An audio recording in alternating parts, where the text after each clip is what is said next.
All right, come on, everybody, get on your feet this morning. Welcome to Lifepoint. So glad you're here. Let's just get ready to sing our praises to Him this morning. Come on. Oceans of kindness, wave after wave. Let's see your hands. Mercy arriving again and again. Your love will find us. You're never far away. Yeah. Wake up. Battles behind us, battles ahead. God, you are for us, so what stands against?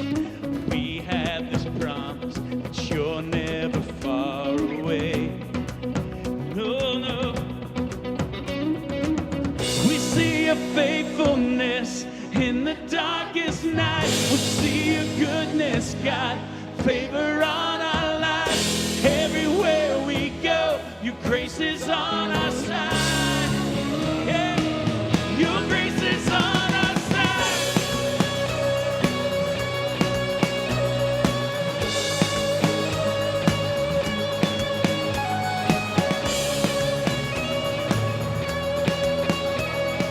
Battles behind us, battles ahead.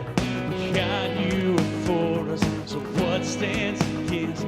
Oh, we have this promise that you're never far away.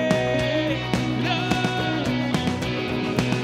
We see your faithfulness in the darkest night. We see your goodness, God, favor on our lives. Everywhere we go, your grace is on our side. Yeah, your grace is on our side. Whatever comes our way, God, be lifted high. Your love will never fail. We will testify. Everywhere we go, your grace is on our side. Yeah, your grace is on our side. From glory to glory, in Jesus' name. From morning to dancing, in Jesus' name. From bad to blessing, we go in Jesus' name. Yeah, come on. From glory to glory, in Jesus' name. From morning to dancing, in Jesus' name. From bad to blessing, we go in Jesus' name. We see your faithfulness in the darkest night. We see your goodness, God, favor on our lives. Everywhere we go, your grace is on our side.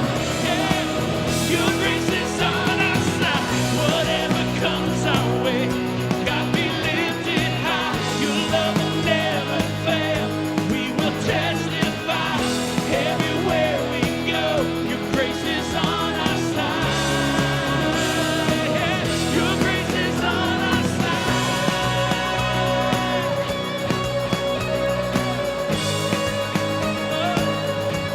Forever on our side. Yeah. Woo! Come on, clap and shout a little bit, church. Come on. How we doing, everybody? Feeling good? We are so glad that you're here this morning. Welcome to Lifepoint, man. We're just so glad to have you here with us. Whether you're here with us in person or here with us online, welcome. Thank you so much for coming.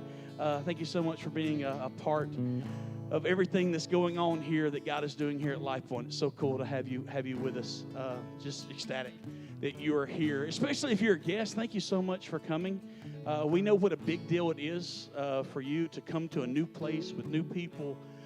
So, man, it's a big deal to us. So we're so very grateful that you're here, and we've got something special for you a little bit later, and we'll make sure we let you know what that is here in a little while.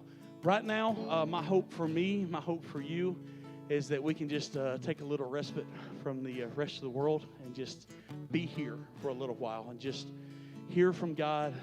Man, just celebrate God and what He has done and what He is doing, and just have Him pour into us this morning. So let me pray for you that that's what happens. God, thank you so much for allowing us to be here. Thank you for bringing us together. Thank you that you are here, God, and we don't have to wonder or even ask you to be here, God, because we know you are. So, God, just be praised in this time.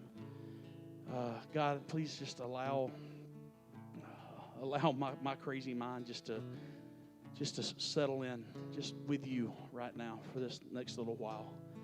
And just be here in your presence, your beautiful, wonderful presence that you allow us in through your cross and what you did.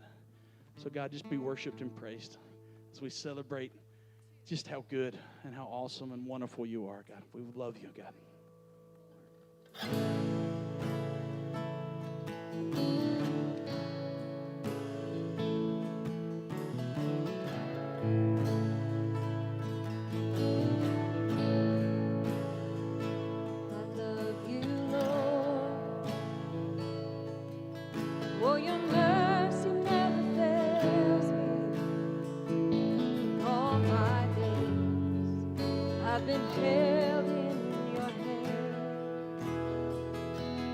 Moment that I wake up till I lay my head, I will sing of the goodness of God. All my life you have been faithful. Come on, church, you know it. Sing it out.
Come on, church. Lift your voice, lift your hearts. Everything you got, say it. All my life you have been faithful. All my life you have been so good, God. Every breath that I am able. There you go. Come on. Oh, I will sing of the goodness of God. Sing of your goodness, God. You're worthy of our praise. Come on. All my life you have been faithful. All my life you have been so good. With every breath that I am able,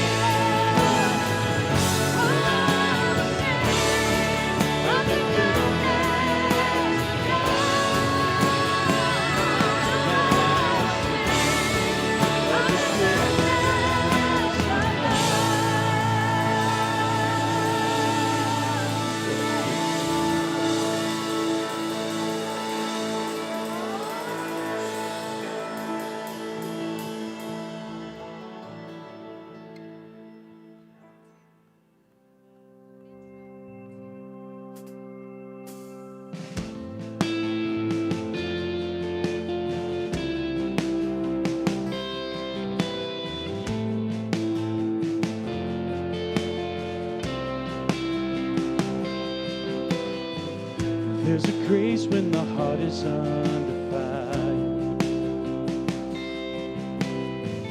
Another way when the walls are closing in. When I look at the space between where I used to be and this reckoning, I know I will never be alone. There was another in the fire standing next to me. There was another in the waters holding back the seas. Should I ever need reminded of how I've been set free, there is a cross that bears the burden where another died for me. There is another in the fire.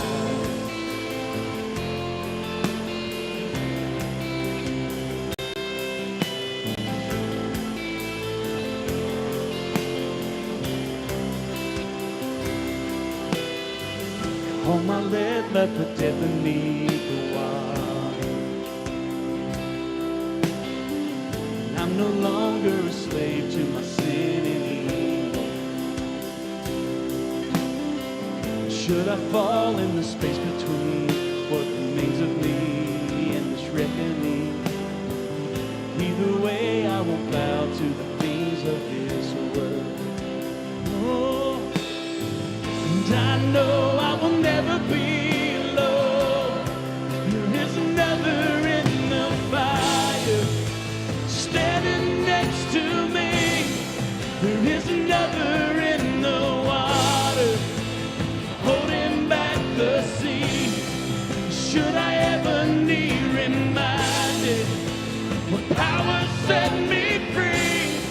There is a grave that holds nobody. Now the power lives in me. There is another in the fire.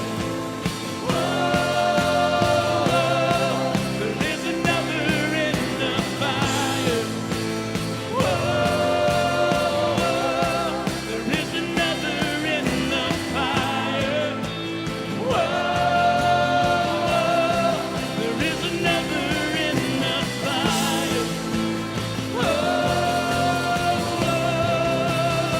And I can see the light in the darkness as the darkness bows to hell. I can hear the roar of the heavens as the space between west and I can feel the ground shake beneath us as the prison walls cave in. 'Cause nothing stands between us.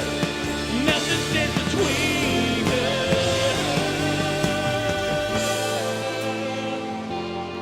Oh no, nothing between.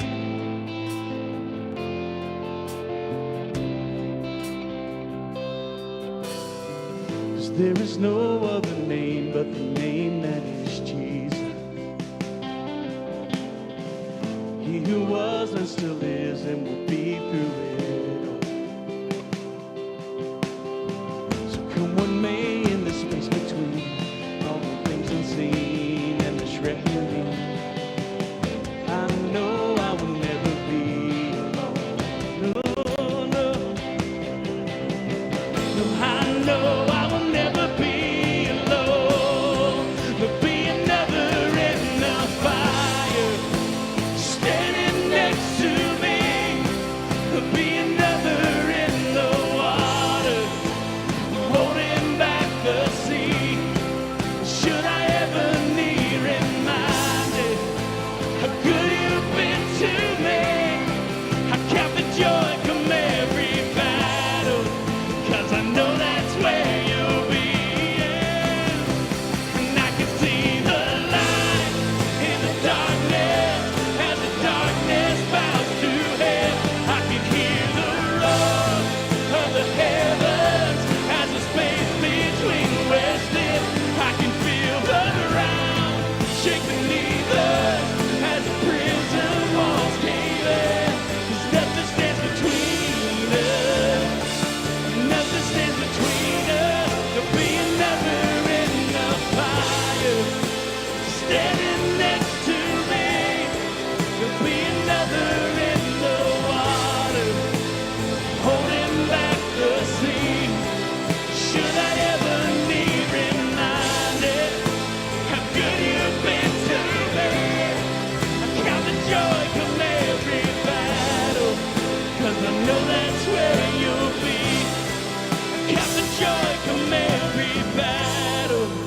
'cause I know that's where you. Come on, church, say, count the joy. Yeah, 'cause I know that. Yeah, I'll count the joy. Oh, 'cause I know that's where you'll be. Count the joy come every battle, 'cause I know that's where you'll be. Come on, clap and shout his praise, church. Come on. Yeah. Amen. Have a seat. All right, you have a seat. Thank you guys for coming. That's awesome. Just God's with us in the middle of the battles, no matter what's going on. Just knowing He's there. God, just Wes over there worshiping, get me worshiping. Good job, Wes. That was awesome. It was, man, just a good morning. So glad you're here. If you're a guest, thanks so much for hanging out with us this morning. And if you're watching first time online, thank you so much. Coffee House, thank you guys. We're so excited that you're here. We're about to have some teaching. Then we'll have a little more worship. And then we're going to take up an offering. But if you're a guest, we don't expect you to give anything. In fact, we have a gift for you. If you come see our lead pastor, Matt Brooks, or myself across the way, across out this door, across the hall, there's a first-time guest area. We'll give you a gift for just hanging out with us this morning, all right? Now, I got 3 announcements, so I want you to tune in real quick, all right? Plug in right here. This 3, you're going to need to, get some response back to this, okay? Number 1, you should have got this. You came in. This is 21 days of prayer we do before Easter starts tomorrow, all right? So we're doing a little different. Some of the days we're here at the church. Some days we're at a different location. Now, all that info is on here. Now, if you want to be updated every day, there's a little thing. You can text Lifepoint to 57711. And the night before, it'll remind you where we're meeting, where we're praying. All right, so if you want that, text Lifepoint to 57711. All right, so that's how you keep updated with this. We want you to come out. We're going to pray for our city, pray for different folks, pray for our world. We want you praying with us as we lead up to Easter, okay? So that's number 1. Number 2, this Lifepoint Serve is happening at 12:30 today in the kids area, all right, in the big room back there. So if you've been coming to Lifepoint but you haven't plugged in serving, you can come to Lifepoint Serve today. We're going to have a meal, and we're going to take a spiritual gift test, talk about some things, and find a place for you to get plugged in, start serving at Lifepoint, and get more involved, all right? And then number 3, we've been talking about marriage a lot, relationships. This Saturday, we're hosting a date night for you guys, all right? Here's what we're doing. We're going to have a date night box between 5:30 and 6:30 Saturday night. You come pick up that box, and we want to just pray for you, and then we're going to encourage you to go out and have an incredible date night. But here's the deal. You got to let us know you're coming, or you won't have a box, all right? So then you're going to show up and be like, oh, Q, I want a box. I'm like, hey, sorry, you didn't sign up. So there's these cards. You can put on there, hey, Q, I'm coming to date night, on one of those cards in your seat. Or you can email myself or Lynn, all right? You can talk to us afterwards, but you have to let us know that you're coming Saturday night for that, all right? So that's there, all right? That's the 3 things. Hey, do this. Stand up, greet some people, and we'll get rolling here in just a second.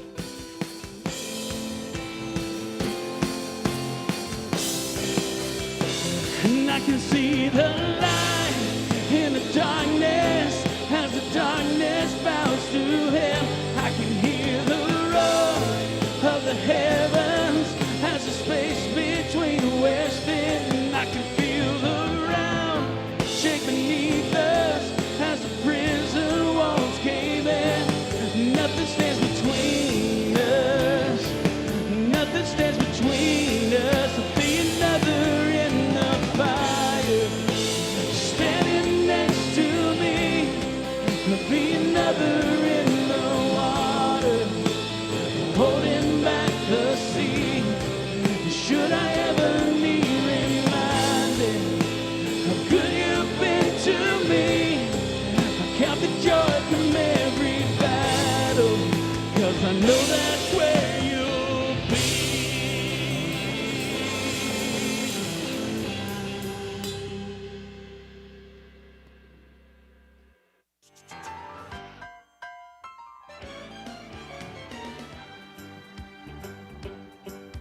It's a rare condition this day and age to read any good news on the newspaper page. And love and tradition of the grand design, some people say, is even harder to find. Well, then there must be some magic clue inside these gentle walls, 'cause all I see is a tower of dreams, real love bursting out of every seam. As days go by, it's the bigger love of the family.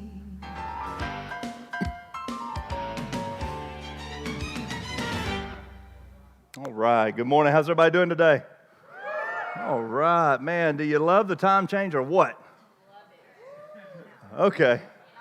All right. So I should ask you this afternoon. Is that what we're getting at?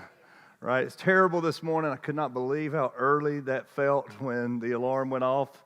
I have a rule. I don't know if y'all do this or not. Maybe it's just a life hack right here. It will help you out. The iPhone snooze works on 9 minutes. So you should always set your clock 18 to 27 minutes earlier than you really want to get up, because the best sleep is in 9-minute increments between snooze alarms. All right, that's just the truth. But it just seemed like they seemed shorter than 9 minutes this morning for some odd reason. But I love this time, the time thing that we're on now. Whatever is this daylight savings time now? Is that what we're on? Okay, I love it because I love the afternoon sunshine. And most exciting is I think, if I'm not mistaken, sunset today is 7:48. Like that ought to excite you. You ought to be back to a woohoo for that. Yeah, so good. Plenty of time to go kayaking after work now. So anyway, a lot of fun. It's good to see all of you as we are in week number, I think, 4 or 5 of a series called Family Matters that we kicked off several weeks ago. And I hope you've enjoyed this series. Did you not do a great job last week? Was that not phenomenal? Hopefully you were able to fight a little differently over the last week, and fight for something instead of against something. And so I hope that all went well. I want to kind of remind you about what this series is, in case you haven't been here. And if you haven't, you can catch up online, discoverlifepoint.com, or this is lifepoint.church, and you can go to the video section. You can watch all of these sermons, as well as sermons from the last 15 years are archived on that page. But a few weeks ago, we kicked off a series called Family Matters, and for 3 weeks, we've been talking about marriage. And while some of you may be here and you're like, oh, I'm not married, I don't even want to be married, I don't know if I ever plan to get married, what we've learned is even the principles that we talk about regarding marriage have a lot to do with just the principles of relationships in general, just how you interact with coworkers or friends or neighbors or strangers. The relationship principles are very similar. But in the very first week, kind of the theme of the entire series was wrapped up in one bottom line where we said this: let the story you want to tell determine the sentences that you write. Let the story that you want to tell determine the sentences that you write. And the idea behind that is you should have a picture of what could be and should be for your life. Whatever that is, you should have the best picture. There ought to be a mental picture of your expectation of what life ought to look like, particularly what life ought to look like in the context of your relationships. And if you're married, if you're in here today, you're watching online, you're in the coffee house, and you're married, you need a picture of what your marriage should look like. Over the last 15 years, I've done a lot of wedding ceremonies. That's kind of one of the expectations, right, of being the guy that stands on the platform is, for some reason, you guys like to ask us to do wedding ceremonies, which are great. It's great. Like what I've learned in 15 years of doing marriage ceremonies, wedding ceremonies, like I don't do marriages, right? So marriage is a much bigger context. Just a ceremony is really the guy doing the ceremony is like one step above the flower arrangements in terms of how much you care that he is here. All right, like you want them there, and they're important. They're going to do something, but they're really just kind of like flower arrangements, right? They're just necessary to the ceremony, really. And at the end of the day, here's the crazy thing. That doesn't even bother me or offend me at all, because I think you should spend way more time planning your marriage than you do planning your wedding. And most of us don't. It's as though we think that this on-the-job training will come easy, and we'll just make it through life. And unfortunately, I think there's a lot of marriages that are defined by let's just make it one more day. Let's just survive it one more week. Look at us. We're doing great. We're celebrating another year. And I think that God's intent for marriage is so much better than that. And so what I think is we begin to think about what could be and should be for our marriages, and we begin to think about the story that we want our marriage to tell. If you can get a picture of what could be and should be about the story you want to tell, then you can decide the sentences that you want to write today. And somehow what we hope in this series is that we hope in just some small way, maybe something has been said that's been helpful, that will help you to think about this reality, that there are no wasted moments. There are no wasted moments. Every moment of your life, you're doing something to push the ball down the field one way or the other in terms of relationships. And this morning, we kind of transition a little bit, and we're going to talk about something that's very important to me, something that I do actually like to talk about that I know very little about. Isn't that fun? How many of you men in the room, you know what I'm talking about? You can talk, you love to talk about something you know very little about. And all of you men should raise your hand, right? It's like, and here's the thing, like phones and Google ruined this for the men in the room. For years and years and years, men could sit around and somebody could say, hey, who won the Heisman in 1980? And it didn't matter if you were right. It mattered if you were convincing. Like if you could be louder than everybody else in the room, you could be right. But now there's always that person in the room that when you ask that, somebody's like, I'll tell you who won it. And they'll give you a name. And somebody pulls out their phone. Well, let's just see if you're right. Let me fact check you. My name is Todd Odom. You were wrong. So, nowadays we got to be a little more right than we were ever right, because you can't just be loud and be right. So this morning I want to talk about something that I love to talk about, but it's not something I know very much about. And that is, we want to talk this morning about parenting. How many parents have I got in the room? Let me hear you. Woohoo, we got one. All right. Yeah, we got parents all over the room. Now, tell me this. How many experts on parenting do we have in the room? That's kind of what I thought, right? Is nobody really wants to talk about how great they are as parents. Right? But I think it's a high responsibility. I think that parenting is a bigger deal than just helping your kids grow up and stay out of trouble and, maybe not embarrass you too much. Because here's what I think. I think parenting is God's invitation for you to have an impact on the next generation. Let me say it again. I think parenting is God's invitation for you to have an impact on the next generation. And not just on the next generation that is your offspring, but to be able to pour into the leaders of the next generation and to be able to have an impact and leave a legacy on that generation. All across our room, we'll have people who maybe for whatever reasons you have not had children, you don't want to have children, maybe we have people that never intend to get married, and you might be thinking, well, I've got nothing to do with this today. I get to sit back and here would be your tendency. And this is what I would do probably if I were you. I'd take notes today, and then I'd go to every parent and go, you are doing this wrong. Right? You could do that. Or we could all realize that the opportunity we have to affect the next generation really isn't dependent upon whether or not we have biological children. It's an opportunity to invest in the next generation. And one of the things I think that's important for us to understand, if we're going to have an impact, we've been saying for weeks and weeks now that we need to let the story we want to tell determine the sentences that we write. When it comes to being a parent, when it comes to what are we going to do in the lives of the next generation, I want to give you what I think is the single best way to think about the next generation. All right, you ready for this? This is it. This is what I've learned. I've got a 21-year-old. I've got an almost 19-year-old. That doesn't make me any kind of expert. It just means I've done a whole lot wrong, and maybe we can help you avoid something that I've done that's wrong. But here, let me tell you what I've learned. What I've learned in 21 years of being a parent. You ready for this? This is really good. So you're gonna want to write this down. The days are really long, and the years are really short. That's what I've learned. Let that sink in for a little bit. As a parent, days can be really, really long. There will be some really, really long days, but the years are really short. The years are really short. I still have the clearest memories of the first days of my boys' lives, 21 and almost 19 years ago, because the years are so incredibly short.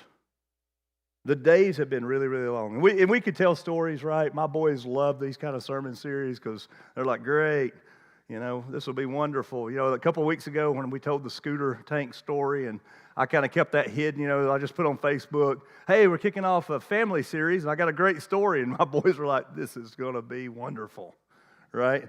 Because that's what every kid wants, is to be the illustration from a stage on a Sunday morning, right? And I can tell you a lot of those stories. My boys are very opposite. I don't know if those of you who have more than one kid, I don't know if you experience that, but mine are opposites in almost everything. Personality, just the things they enjoy. They're very opposite. When Jalen was born, we could take a blanket, put it in the middle of the living room, set Jalen on it at like 1 or 2. I don't know how old he was, but little. And he'd just sit on the blanket and enjoy life. Maybe watch TV, And I'm like, man, this baby thing is so easy. Ain't nothing to it. Jaren's born. We set him on that same blanket. Like we turn around to go turn the lamp, turn the light off or turn on the TV, and you turn back around, he's like chewing on lamp wires. It's like, what in the world? They're opposites. It's just very, very opposite. And it's like everything you learn from the first one, it's like throw that out the window, right? But the thing that sticks out the most to me is that there were some really, really long days. Really long days. I mean, those times when you just can't prepare for what's going to happen. When your kids come home from school and something has happened at school and you can't fix it. It's just a long day. You know what I mean? Like when things happen at school and your kids come home and you're just ready to you just like you're ready to put on a helmet, put on the fatigues and go to battle. You know what I mean? Like I'm ready to go, and it just makes for long days. And you're like, I don't know if I'm going to survive this season, right? There are seasons in your kid's life where you're just like, I don't know if I'm going to get through this season. And it's long nights, it's long days. But let me tell you, there comes a day when you look and go, but where did the years go? I mean, Jalen is 21. It's crazy. Where did 21 years go? And I know you're looking at me like, there's no way you have a 21-year-old. Matt, you better look that old yourself. I know, I get it. It's hard to imagine, I know. And it's like, but it's that way, right? It's like all of a sudden you look around and you're like, man, my son is closing on property he is buying. Where did the time go? You know what I mean? Where did it go? And the thing that you'll realize when your kids get the age my kids are, is how much those sentences really matter. How much it really matters that you have an idea of what could be and should be for your family. And I'm not going to pretend to be the expert this morning, all right, because I'm not. And the last thing I want to do is talk about what a great job I've done, and because I haven't. And in fact, anything great that's happened with my kids, everybody in this room knows is a credit to my wife. Everybody knows that. Because I'm the guy that will die on every hill, like every single hill. No hill's too small for me to die on, right? And but let me tell you what, when you begin to realize that the years are short and the days are long, and that becomes your reality, and you begin to think about how important the sentences are, it'll be in those moments that you'll say, you know what, I wish I had been more intentional about the sentences. I wish I had been more intentional about the moments. I wished I had really realized that every moment does matter. I wish I had really, really understood that in every moment I have an opportunity to push the ball somewhere down the field. And one of the things that I think for us, for me at least, one of the things that was so important to me, right, wrong, or indifferent, for me, this was my goal as a parent. It doesn't have to be your goal as a parent, but my goal as a parent was that when my kids were in their 30s, I wanted to be best friends with my 30-year-old kids. That's a weird goal, right? That's a really weird goal. But I wanted, when my kids were 30 years old, I wanted both of my boys. I have boys. I don't have girls, all right? So for those of you who have girls, I don't know how much I can help you because, they're precious and difficult. All right, I get it. I was a student pastor for almost 10 years. I get it, all right? Teenage girls are precious. But for boys, I have boys. I have 2 boys. And from the time they were this big, like little bitty, I mean, you guys know it, I used to sing my boys to sleep with the same song over and over. I've shared that before on stage and won't do that again. But from the time I can remember holding them and singing them to sleep, the thought that I had when I looked in them in the eyes was, when you're 30, I want you to be my best friend. Which probably means when you're 15, you can't be. And I wanted to make the decisions along the way that would lead to the story that when my boys grew up and they were out of the house, they were making their own decisions. This is what I wanted. This is just Matt. Now, this is Matt's goals, not not necessarily Jennifer's, maybe not even Jalen and Jaren's, this was Matt's. When they decided to buy a house, or they decided to buy a car, or they decided they were going to propose to their bride, I want to be the first person they called to ask for advice or tell me about it. Right? And I want to make those decisions that allowed me, that would allow them, that would encourage them, that we would have the kind of relationship when they were in their 30s that would be defined by we were best friends. And because of that, I tried as best I could, and don't think there's not time. Listen, I have failed more than I've been successful. But what that did was that guided the way I wrote sentences. That guided the way I wrote sentences. And sometimes even to people that I have a lot of respect for would look at the way I parented sometimes and be like, I would not do things this way. I'm like, well, that's okay. You might not have the same goals I have, right?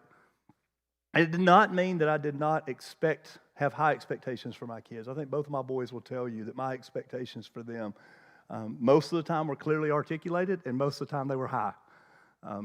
We had a lot of saying. We said things a lot of different ways in our house, and a lot of different ways that I talk to my boys. I've always talked to my boys about having high integrity, about having high character, about doing the right thing because it's the right thing to do. We say things like, right is right even when nobody does it, and wrong is wrong even when everybody does it, right?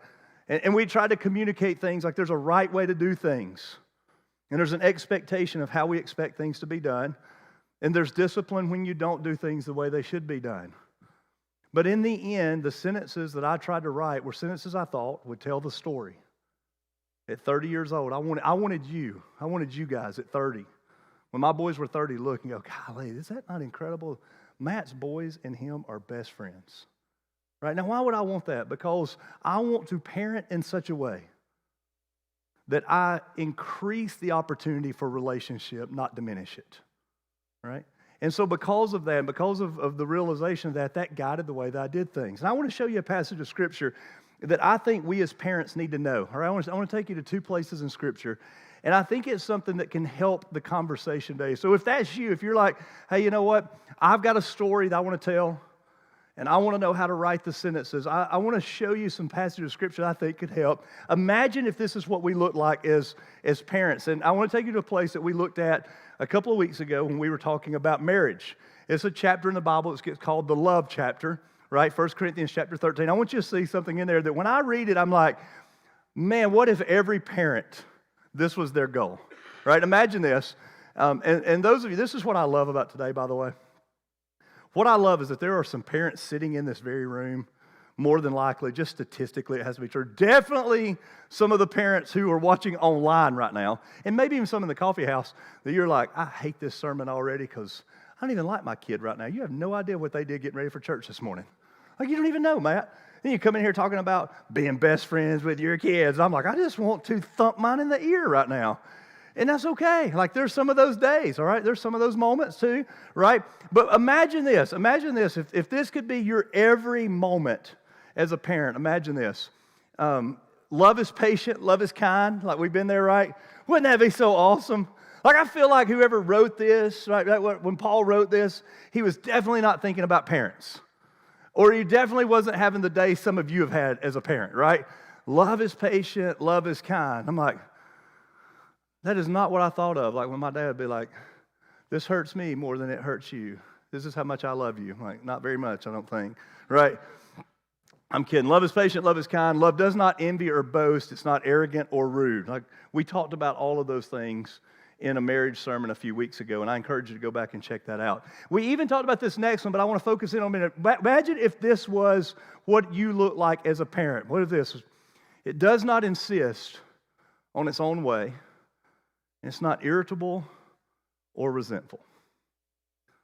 Now, let me just say what I think. Here, this is what Matt's afraid of. Matt's afraid that for many parents in the room, and many parents watching online, many parents watching in the coffee house, this is what I'm concerned about. I'm afraid that as parents, we are more interested in behavior modification and obedience than we are relationship. I think that if I were to take a poll this morning as you came in the door and you trusted me and didn't think it was a loaded question, and I were to say to you, what is your goal as a parent? What's your goal as a parent? What makes you a good parent? Based on my experience in ministry, from being a student pastor to being a pastor, and people watching people with parents, I think most parents feel like they're successful if their kids do what they want them to do. Obedience, right? And so and many of us, we got this from our parents. Many of us had parents, particularly fathers, who would say things like this: just do it because, when we say, they would say do something, we would say why. Their answer would be because I said so. You're like, is there anything wrong with that, Matt? No, there's really not anything wrong with that. In fact, there are times that we should do the things that our Heavenly Father tells us to do just because He says so. Right? But a just because I said so, if that's the only thing that a child hears from their parent, it means this: that you are raising kids to be loyal, not be relational. Are there moments when that's necessary? Yes. There's sometimes that we don't have time to explain why, the why behind the what. But that should not be the norm, because that does not encourage relationship. And Paul tells us, he goes, look, love does not insist on its own way. What is its own way? Saying, well, because I said so. Love is not irritable or resentful. And yet, I'll be honest with you, in the fast-paced society I think that we live in now, when the days have gotten really, really long and the years have gotten really, really short, and we got to cram in so much into a day. I mean, most of us have spent money that we don't have to buy things that we don't need to impress people we don't like, and we've got credit card debt out this big, and so we're having to work, both parents having to work and work really hard, and we got a lot going on, and then there's travel ball and travel dance, and I mean, pretty much every hobby in the world now has travel in front of it. Like every single hobby in the world has travel in front of it, because that makes it more special, of course, and that's great. And we do all of that, and then we still got to do the things that we enjoy, and then all of a sudden we got this much time left, and it's just not enough time to really be relational, and we're just so doggone irritable. We're just so irritable. And our kids see life and relationship as a low priority and something we don't really have a lot of time for. And we just resort to behavior modification and obedience, which basically means this: if you do what I tell you to do, our family is great. If you don't, then you're, troublemaker and you deserve punishment, and like go sit in your room or take away a phone or whip, whatever it is, and our life just becomes that. It's not relational. It's transactional. There's that word again. Do what you're supposed to do for me and be rewarded. Don't do what you're supposed to do, be punished. And there's nothing wrong with discipline, and there's nothing wrong with expectation. But it should lead to relationship, not loyalty. What's your goal as a parent? If your goal is to love, if we're going to make the high standard be that what Jesus said to us was, in the same way that I've loved you, love one another. And that was certainly true in the case of relationship between a parent and a child. If that's the overarching is that love should define what we do. If love is why we do what we do, and Paul tells us that love doesn't insist on its own way. Love is not irritable. It's not resentful. It's not jealous. It's not arrogant. It's not boastful. But it is patient. It's kind. What could that look like? What would it look like? What would it be a picture of what it would look like? And I think when we begin to ask questions like, what should love look like? What should life look like? What should it look like for me to parent my child in a way that honors the Lord? Here's a great thing I think we could do. I think it's always good to go back and say, well, how did Jesus do things? You see, ultimately, Jesus is not only our Savior, He is incredibly that. He's not only God, He's incredibly that. He is that indeed. But He is also our example. He is also the one that came and lived life in perfection. He's the picture, like, this is what it looks like. This is what life would look like if we were not tainted by the flesh and by sin. And so I think it's important. Let's go and look at how Jesus, what did Jesus do? How did Jesus respond? How did Jesus act? If Jesus were a parent, what would Jesus look like? And we go all the way back to John chapter 1. And Jesus has entered the scene. And John is sharing, he is introducing him to the world and ultimately introducing him to us. In fact, in John chapter 1, verse 1, it just says, in the beginning was the Word was with God, and the Word was God. And in that moment, this word, the word, logos in the Greek, is Paul. This is John's way of referring to Jesus. So every time you see the word, you can see it as Jesus. And John says, let me introduce you to Jesus and show you what he's like. He says, and Jesus became flesh, and he dwelt among us. And this is so remarkable. We don't have time to talk about the theological expressions of this. You should go home and read this, study this yourself. But basically what it means is he did not just look like one of us.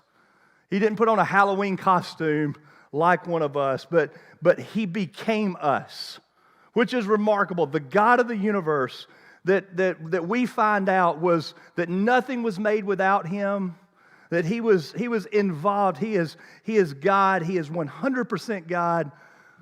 That this God who was so other than us that we couldn't get to him said, you know what I'm going to do? I'm going to come to you. I'm going to become you. I'm going to become flesh. I'm not going to just masquerade as humanity. I will become human flesh. And he's going to dwell, and he dwelt among us. He identified with us. I think this is so important. I think it's so important. Somewhere along the way, I think as parents, we do have to understand that we are in authority over our children, all right? And most of us know that. We have been placed responsible for them. But we should also make sure that we learn how to identify with them. It's such a good thing. I mean, like, here's God the Father with no he has no responsibility to our sin. It was our problem. But he interjected himself into the middle of our problem by becoming one of us. And sometimes we need to be able to understand, we need to be able to relate to and understand our children in order to help them grow, to help them mature. We don't have to rule with an iron fist no matter how much the society tells us we should, particularly here in the South, right? And he says, and we have seen, John said, and we've seen his glory. We've seen what makes him other. We've seen him what makes him higher and greater. Glory as of the only Son from the Father. And this is what I want to key in on. And John says he is full of grace and truth. Full of grace and truth. Grace, what is grace? Grace is this idea of goodness. Grace is this idea of kindness. It's willing to understand. It's willing to put yourself into that situation and understand. It's the idea of the good things that you do, right? It's understanding that even though there may be punishment deserved, it's understanding what's the best method, what's the best approach. It's understanding that we all fall short, and yet God in his infinite grace, there's that word again, and mercy, while we were yet sinners, Christ still died for us, right? And then there's truth. And what is truth? I mean, truth is the idea that, hey, there is something that is right. There is absolute. There is a standard. There is an expectation. It's not relative. We can't just say, well, what's good for you is good for you, and what's bad for you is bad for you, and what's good for you might be bad for me, and what's bad for me might be good for you, and your truth is your truth. No. Truth is truth. Like, truth is the standard. There is right and there is wrong. All right? And if it's wrong, it ain't right. And if it's right, it ain't wrong. Right? That's what truth is. And here's what I love. Here's what I love is that when John describes Jesus, he says, and he was full of grace and truth. He's full of grace and full of truth. Now this is just crazy. This is crazy because as you begin to think about this, let me just tell you, I want you to go on a little adventure with me. And I want you to think back to the typical interaction that you would have relationally. If you're a parent in the room, obviously I want you to think about kids. If you're not a parent in the room, then think about whatever close relationship you can think of and answer this question. Is your tendency to typically relate with grace or relate with truth? Right? Now you say, what does that look like? Well, those of us who are more likely to relate with truth, find ourselves very black and white, right and wrong, left and right, up and down, right? And it's like we're ready to die on every single hill. All right, that's me. I'm on the truth side, right? It's like, what do you mean? I said 11 o'clock. It's 11:03, right? What's the deal? I mean, did you not have a watch? Was your watch wrong? I mean, did you think we were on? What did you think this was? Daylight savings time? You know what I mean? It's like, it's true. You had a time. There was a time you're supposed to be here, right? I'm that past parenting, right? It's like if we're gonna be here at 10, let's be here at 10, not 10:01, right? On the truth side, it's like what's right, what's wrong. Let's talk about it. Wrong deserves righted, right? That's the way you know if you're on the truth side. Is that there's wrong and there's right, and wrong needs to be right, right? We need to right the wrongs, right? And then there's grace. It's like, oh, I mean, he meant to be here at 10. I mean, what? I mean, you never know what might have happened, Matt. I mean, they could have had great intentions, right? I mean, come on, like, show a little bit of leniency, right? That's the grace people. Now here's what's more than likely the case for you. Your tendency will be prone in one of those two directions more than likely. You will be a person who either leads with grace or you lead with truth. Right? And the problem is this, is that when we lead with truth, we open ourselves up to hypocrisy. Right? Because typically, everybody else's wrongs are really wrong, and your wrongs are like justifiable. Okay? If you just want to be really, really honest, that's kind of the way it works. Right? It's like those of us who lead with truth, we like to use these words, fair. We want to talk about what's fair, right? You're like, well, this just doesn't seem very fair. You didn't get what was fair. But all you fair people in the room like me, you truth people in the room, it's like Christmas time and Walmart's packed to the gills and you've driven around 13 times and you're like, I'm just about sick of this. It's not fair. I can't get a parking spot. You're like griping. I don't know why they don't build more parking spots. Some of these people ought to go home. But then like the next time you come, you like pull in. Everybody else has gone around 13 times and the first one opens up and you're like, you never go, well, this ain't very fair, me getting a parking spot really quick, right? Because fair and truth is more important for everybody else than it is for you, because the truth people in the room, we tend to allow truth to lead to hypocrisy.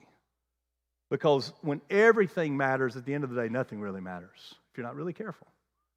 And then the grace people in the room, we tend to create, if you're the grace person, if you're not really, really careful, you tend to create an environment where permissiveness just waters down the importance of anything. Oh, shucks, they didn't really mean to. Oh, shucks, everything is okay. And you create an environment where nobody knows where they stand because it's just an oh, shucks mentality, right? And the problem with parenting is that neither one of them are the picture of what John said that Jesus is. The greatest relator ever, the one who created relationship, the one who said, let us go and make man in our image. Like, let's create the concept of relationship. When John described him, he said he was full of grace and truth. And what this means is it doesn't mean that grace and truth met halfway in the middle with Jesus. It meant that at all times and all ways, Jesus was 100% truth and 100% grace. Not 50-50. He was full of truth. And you know what? Let me tell you what that means. He was full of right is right, even if nobody's doing it, and wrong is wrong, even if everybody's doing it. He's full of truth when he walks into the temple and says, this is not right. You're not going to change money and make my house a den of robbers. And he turns the tables over. He is full of truth. It was truth. He's full of truth when he looks at the Pharisees and say, you're whitewashed tombs, you brood of vipers. There's a lot of truth in that statement, right? I mean, that's like not pulling the punches there. But he was full of grace. When for the money changers and for the Pharisees, he went to the cross. My favorite story of all, that Jesus demonstrated being full of truth and full of grace, is Jesus is hanging out one day, and they bring this woman to him. And so here's this lady. She was caught in adultery in the very act. In the very act, which means she was in a very provocative, vulnerable position when she gets brought to Jesus. They said the law of Moses says that we should stone her, which, by the way, was truth. It's in the law of Moses. Says, what do you say? They say Jesus stoops down and begins to draw on the ground. And finally they press him. Like, what do you say? What do you think? He says, I'll tell you what. Acknowledges it's true. I mean, he acknowledges with his statement, everything you're saying is true. She's caught in adultery. The law of Moses says that she should be stoned. He acknowledges the truth. He says, I'll tell you what. She does deserve to be stoned. So whoever among you is without sin, you cast the first stone. And the greatest sound ever heard from this lady was the sound of rocks dropping as they walked away. And then Jesus looks at her. And the ultimate act of grace says, go. He says, where are your accusers? She says, I don't guess I have any. He says, go and sin no more. Truth, don't sin anymore. Grace, go. Right? And here's the beauty of that statement that we as parents have to understand. The beauty of that statement is by forgiving her, by allowing her to leave without the punishment, he was willingly surrendering to paying for it on the cross. To understand that full of grace and full of truth will always cost us something. It cost him his life. His life was the payment for the grace that he showed there. And in relationships, we write the best stories when we write them with sentences that are full of grace and full of truth. He goes on, I love this, and then we'll be done. Just kind of show you what else John says. 2 verses later, John says this way. He says, for the law was given through Moses, right? The rules, the regulations, this is what you want to do. If you want to be right, this is what you got to do. That was given through Moses. But grace and truth came through Jesus Christ. You see, as parents, as people in relationship, but as parents particularly to the message this morning, you got some options. You can lay down the law. Or you can choose to operate within the context of grace and truth. That in every situation, you approach it full of grace and full of truth. Understanding that it took Jesus to pull that off. You know, I said that I've been parenting now for 21 years. And I'm not an expert by any means, but I've learned one thing. If you want to do it well, I don't know if I've done it well or not. Time still tells how well I've done it, right? But if you're going to have any hope of doing it well, you'll only do it well with the help of Jesus. All right? Because I promise you can't do it by yourself. I mean, we mess everything up, by the way. I mean, that's why Jesus had to come full of grace and truth, was because we mess everything up. But when we try to embody who Jesus was, and we try to take our cue from how Jesus related, and we begin to see our children not as just, listen, here's one of the problems, is we like to see our kids as reflections of ourselves, and we think we look better when they act better, and we look worse when they act worse. Like, it don't have to be about you. Sorry, it doesn't have to be about you. When we begin to see our kids as the image bearers of the King of Kings, and we have the opportunity to pour into and invest in and be a part of the next generation of image bearers, and we begin to see them as people who have the opportunity to love and be loved by Jesus and love this world and engage in this world and be involved in mission in this world and be a part of taking the message of hope that only comes through Jesus to the rest of the world. And we begin to see our kids that way instead of a reflection of us, they're a reflection of Jesus. And we begin to try to pour in. We with every moment, try to pour in full of grace and full of truth.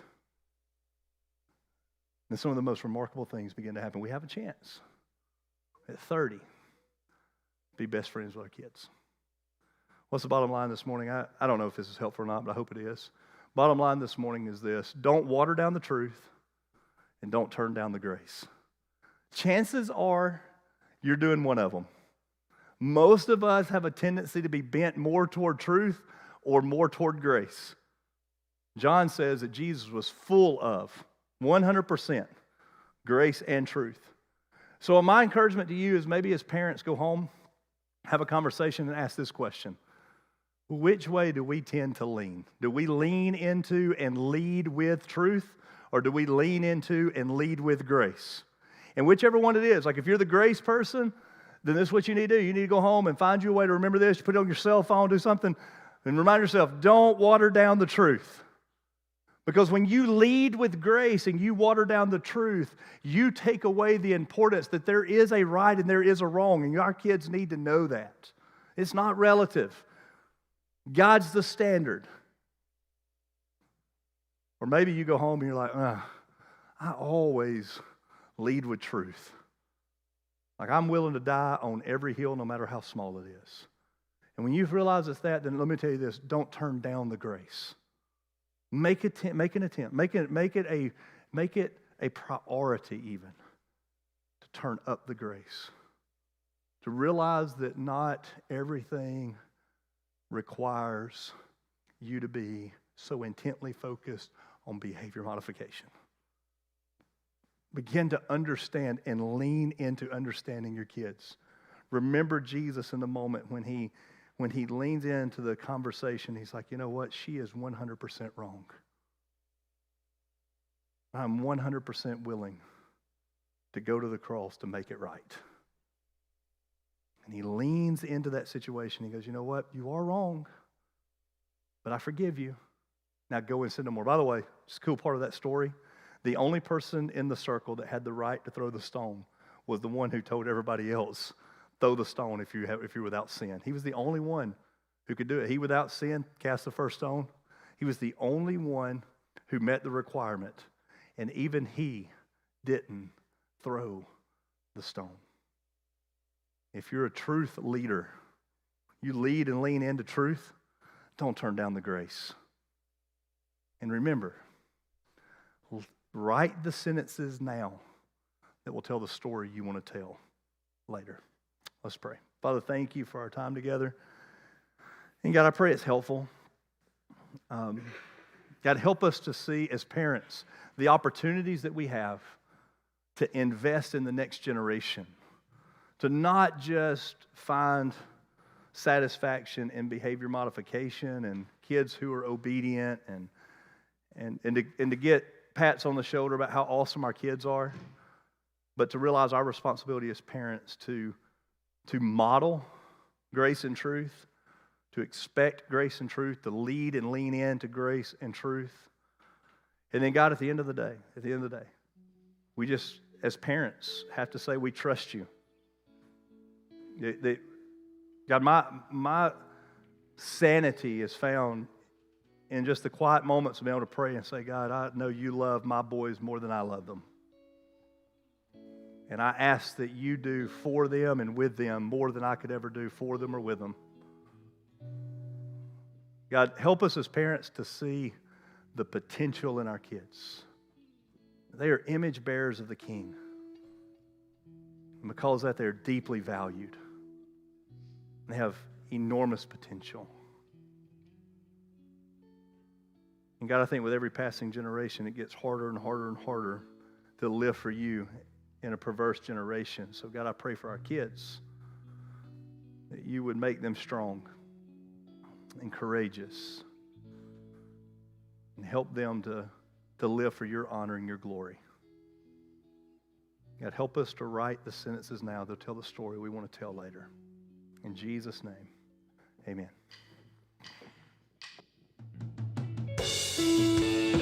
We're going to sing this prayer this morning. Would you stand up and just say this out with us?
I surrender. Say this out to me. I surrender all.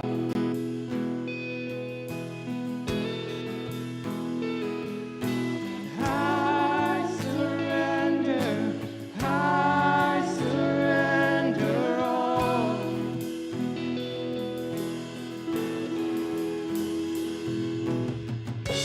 Lord, take control. I trust you.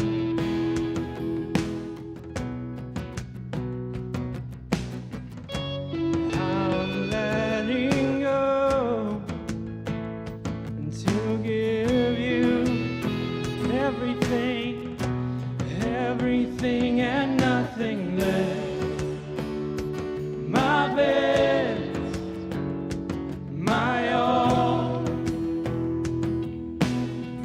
You deserve my every breath, my life, oh, my song.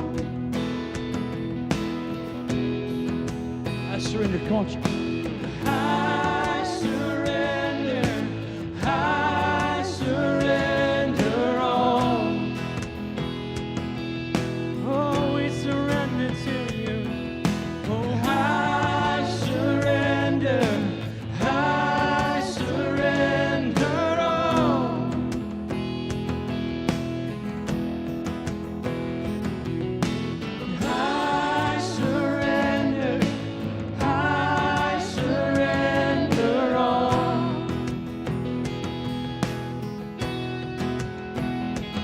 Oh, I surrender all. Everything and nothing less. Come on, let's lift it up. Oh, Everything and nothing less. I give you everything and nothing less. Forever, everything and nothing less. My life is yours, completely yours. Everything and nothing less. I give you everything and nothing less. Forever, everything and nothing less. My life is yours, completely yours. I surrender all.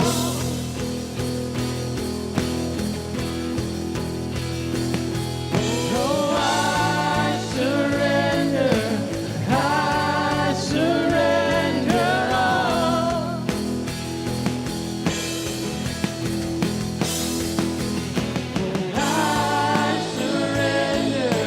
I surrender all.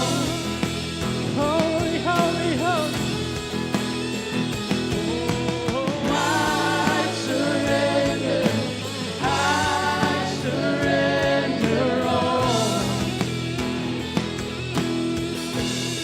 Everything and nothing less. My best, my all.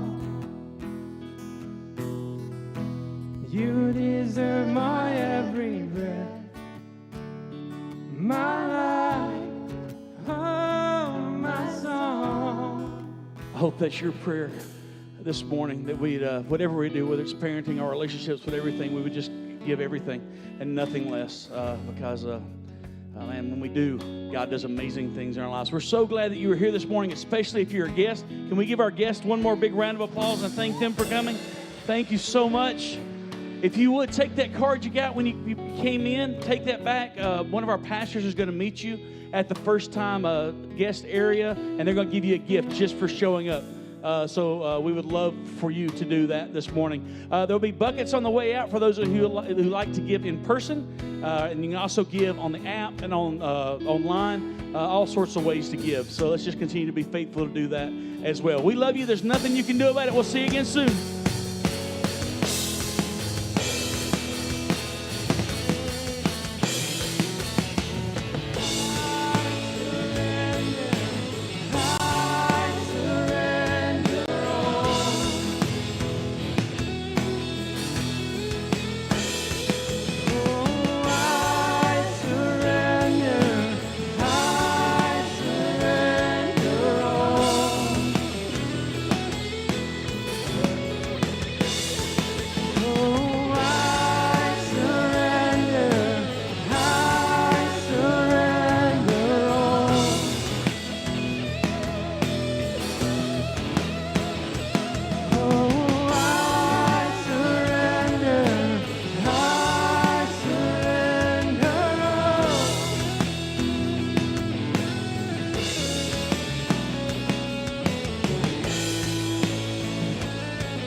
grace is on our side. Hey, your grace is on our side.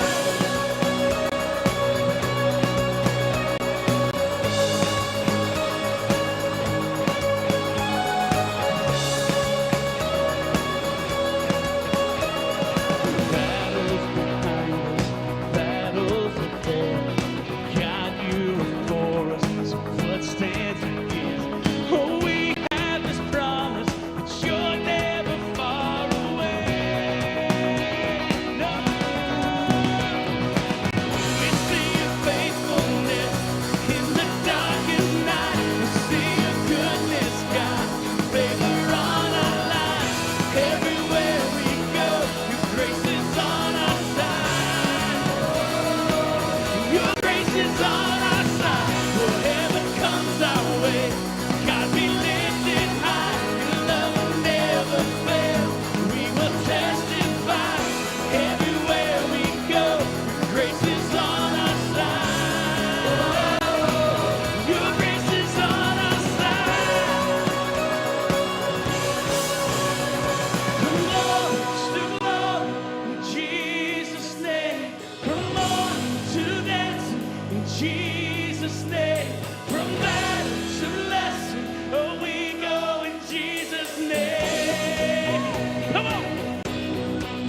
Yeah, from glory to glory in Jesus' name.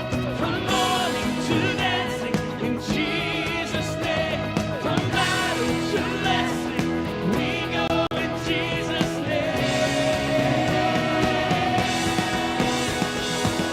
We see your faithfulness in the darkest night. We see your goodness, God, favor on our lives.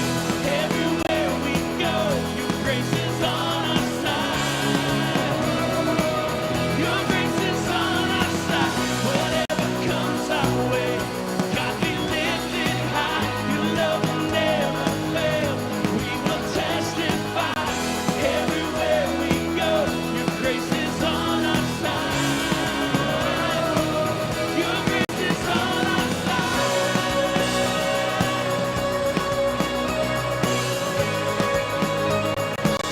Your grace forever on our side.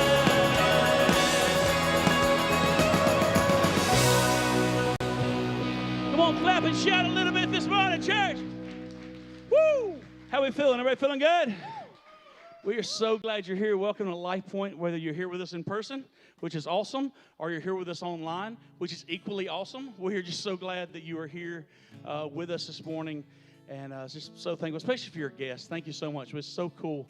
I know how hard it is. We all know how hard it is to come to a strange environment with people you don't know, and for you to do that this morning and come hang out with us, that means the world to us. We know it's a really big deal to us, so thank you so much for coming. Hopefully for the next hour, we can provide a little rest in the storm. We can provide a time where we can just forget about everything else for a little while and just be here. Just be present in the presence of our God. And that's my hope for me. It's my hope for you. Is as we worship Him, He just draws us closer and closer to Himself. And then through His Word, He makes us look more like Himself as we leave here today. Let me pray for you. God, thank you so much for bringing us here. Thank you so much that you want to meet with me, God. That you, the God of the universe, who holds all of creation in the span of your hand, longs for my company. It doesn't make any sense to me, God, but I'm instead of trying to understand it, I'm just going to enjoy it. Enjoy being with you in this time. Enjoy being with my family in the presence of my Father, singing of how good you are and hearing your word. So, God, just be lifted high. We give you this time, God. We give you everything that we have. Be worshiped, God.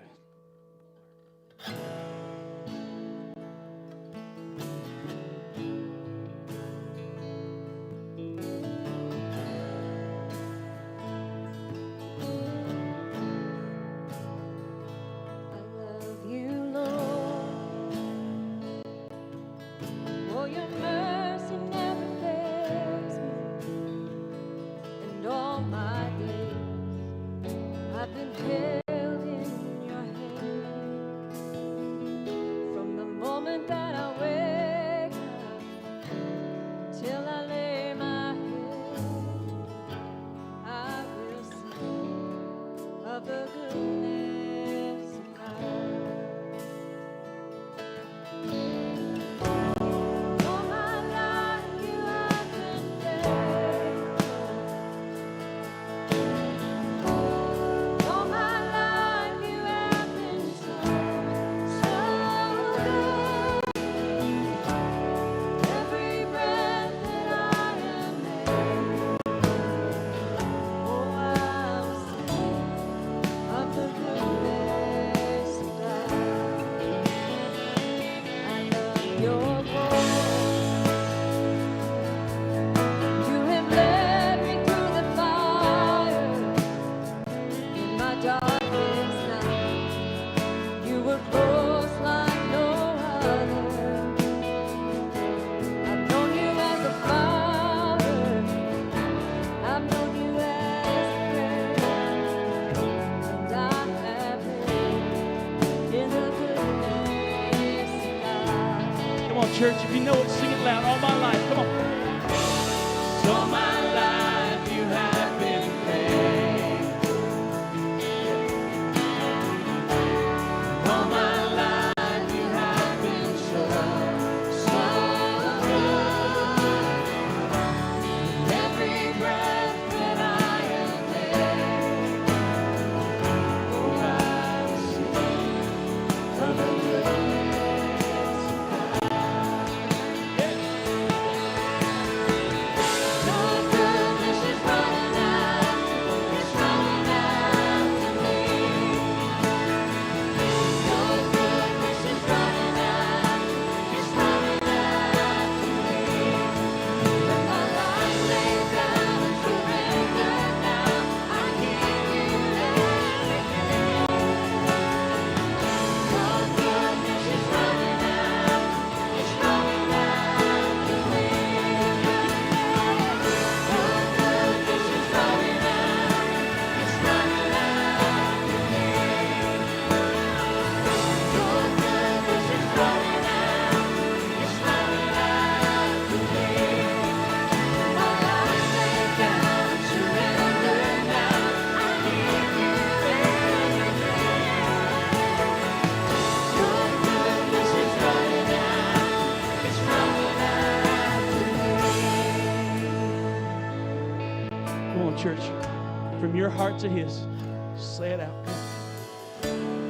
All my life you have been faithful. And all my life you have been so, so good. With every breath that I am able, oh, I will sing of the goodness of God.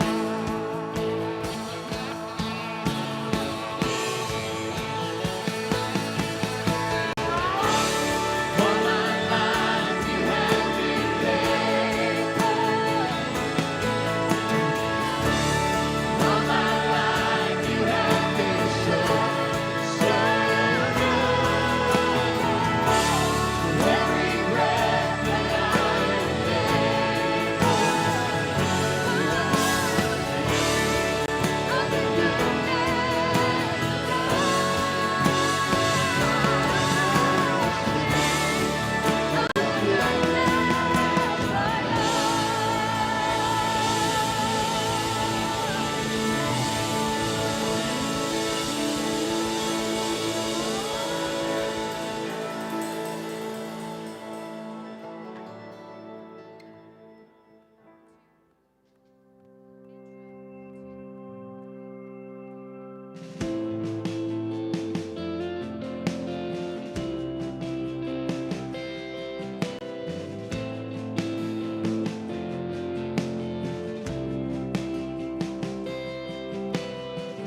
There's a grace when the heart is under fire.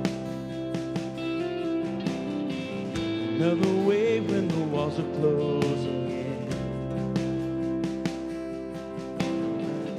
When I look at the space between where I used to be and this reckoning. I know I will never be alone. Was another in the fight, standing next to me. There was another in the wall, holding back the key. Should I ever need remind how I've been set free? There is a cross that bears the burden, where another died for me. There is another in the fight.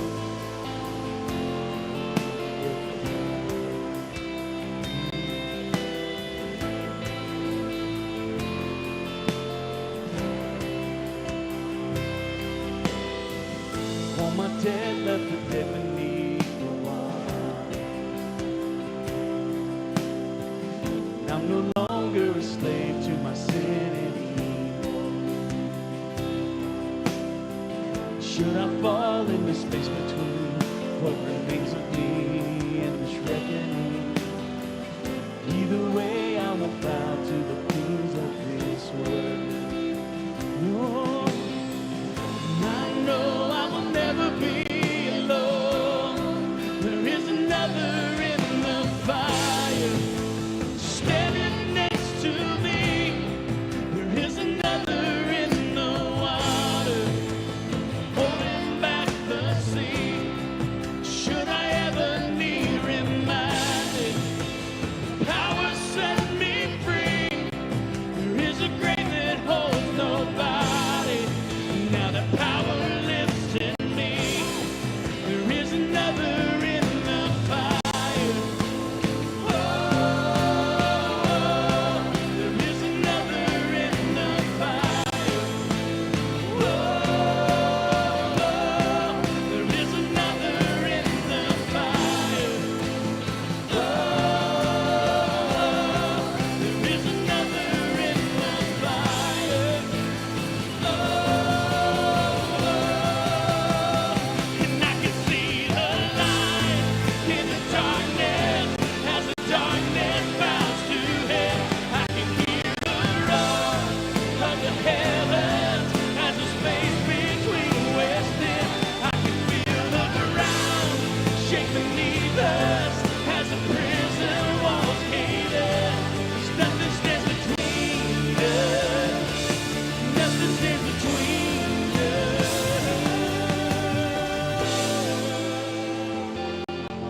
Oh no.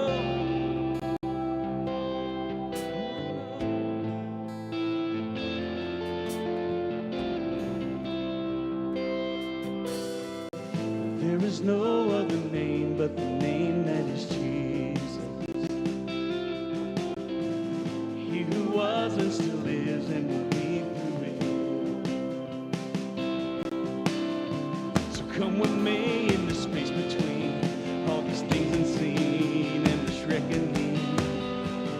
I know I will never be alone. I know, oh, I know I will never be alone. There'll be another in the fire, standing next to me. There'll be another in the water, holding back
every battle, 'cause I know that's where you'll be. I count the joy come every battle, 'cause I know that's where you'll be. I count the joy come every battle, 'cause I know that's where you'll be. Come on, clap and shout his praise. All right, good morning. Everybody can have a seat, and welcome this morning to Lifepoint Church. We are absolutely just tickled pink that you are here with us. Thank you for being with us, and also to you who are online, watching online, we want to welcome you especially as well. For some of you, it's your first time with us, and we are just thrilled that you're with us. If it's your first time with us, we also want to say that we would like to get to know you a little bit. So if you want to fill that card out, even if you don't want to fill that card out, come and meet Matt or Pastor Quentin out there after the gathering, and they will give you a gift just to thank you for being here. We're going to have an offering a little later in the gathering. We don't expect you to give anything if you're visiting with us, but we just want you to know that we are glad you're here. And so we just want to welcome you this morning. Now, we have a few different announcements this morning. Hopefully I can remember all of them. First of all, you may or may not have gotten a card. Hopefully you did this morning, pertinent to the 21 days of prayer. And so we're starting 21 days of prayer. The way that's going to work, if you read that, it has kind of the agenda for that. But we're going to be meeting sometimes here at Lifepoint, sometimes at different places in the community and praying for those. And so the times are on there. It's 7:30 during weekdays, and then in the afternoon, that time eludes me, and then on Saturdays as well, and Sundays. So we're going to be praying at different times. If you want to sign up for updates on that, so you know when that is happening and where, you can text Lifepoint to, I think, 57714. That's 57711, like I said, exactly. 57711, and that will get to you by text. Second of all, after the gathering this morning at 12:30 is Lifepoint Share, and that's going to be an opportunity to serve, like I said. Sir, Lynn, could I give you this microphone?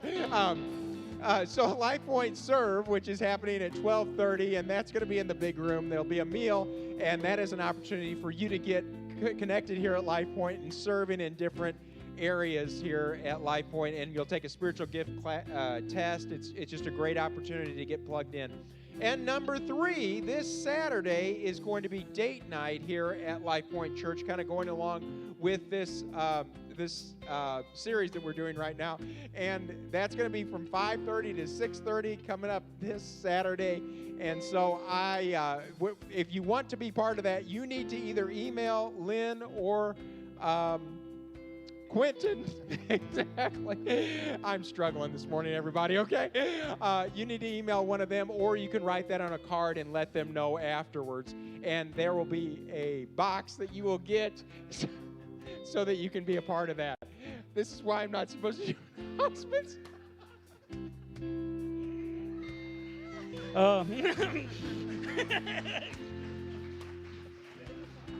Just to be clear, the date night is not at Lifepoint Saturday night. You're supposed to go on the date yourself. If you show up here between 5:30 and 6:30, we're going to give you a box of goodies for your date night if you register. So make sure that you register. You can register here today, or like you said, you can email Lynn or Q, or just email staff. The easiest thing to do, staff@discoverlifepoint.com. That's the easiest thing to remember. Just email that, and we will get that. All right? Right now, stand up. Tell some folks around you how glad you are to see it. There's another in the fight, standing next to me. There is another in the water, holding back the seas. Should I ever need reminded, will power set me free?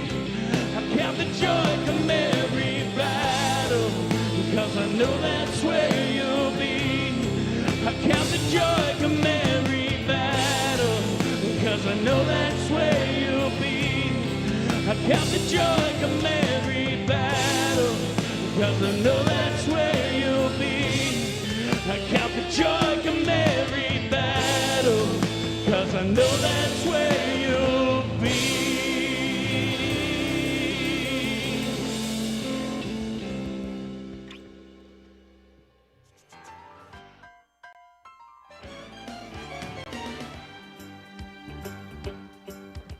so rare conditions this day and age to read any good news on the newspaper page. And love and tradition of the grand design, some people say, is even harder to find. Well, then there must be some magic clue inside these gentle walls. 'Cause all I see is a tower of dreams, real love bursting out of every scene. As days go by, it's the bigger love of the family.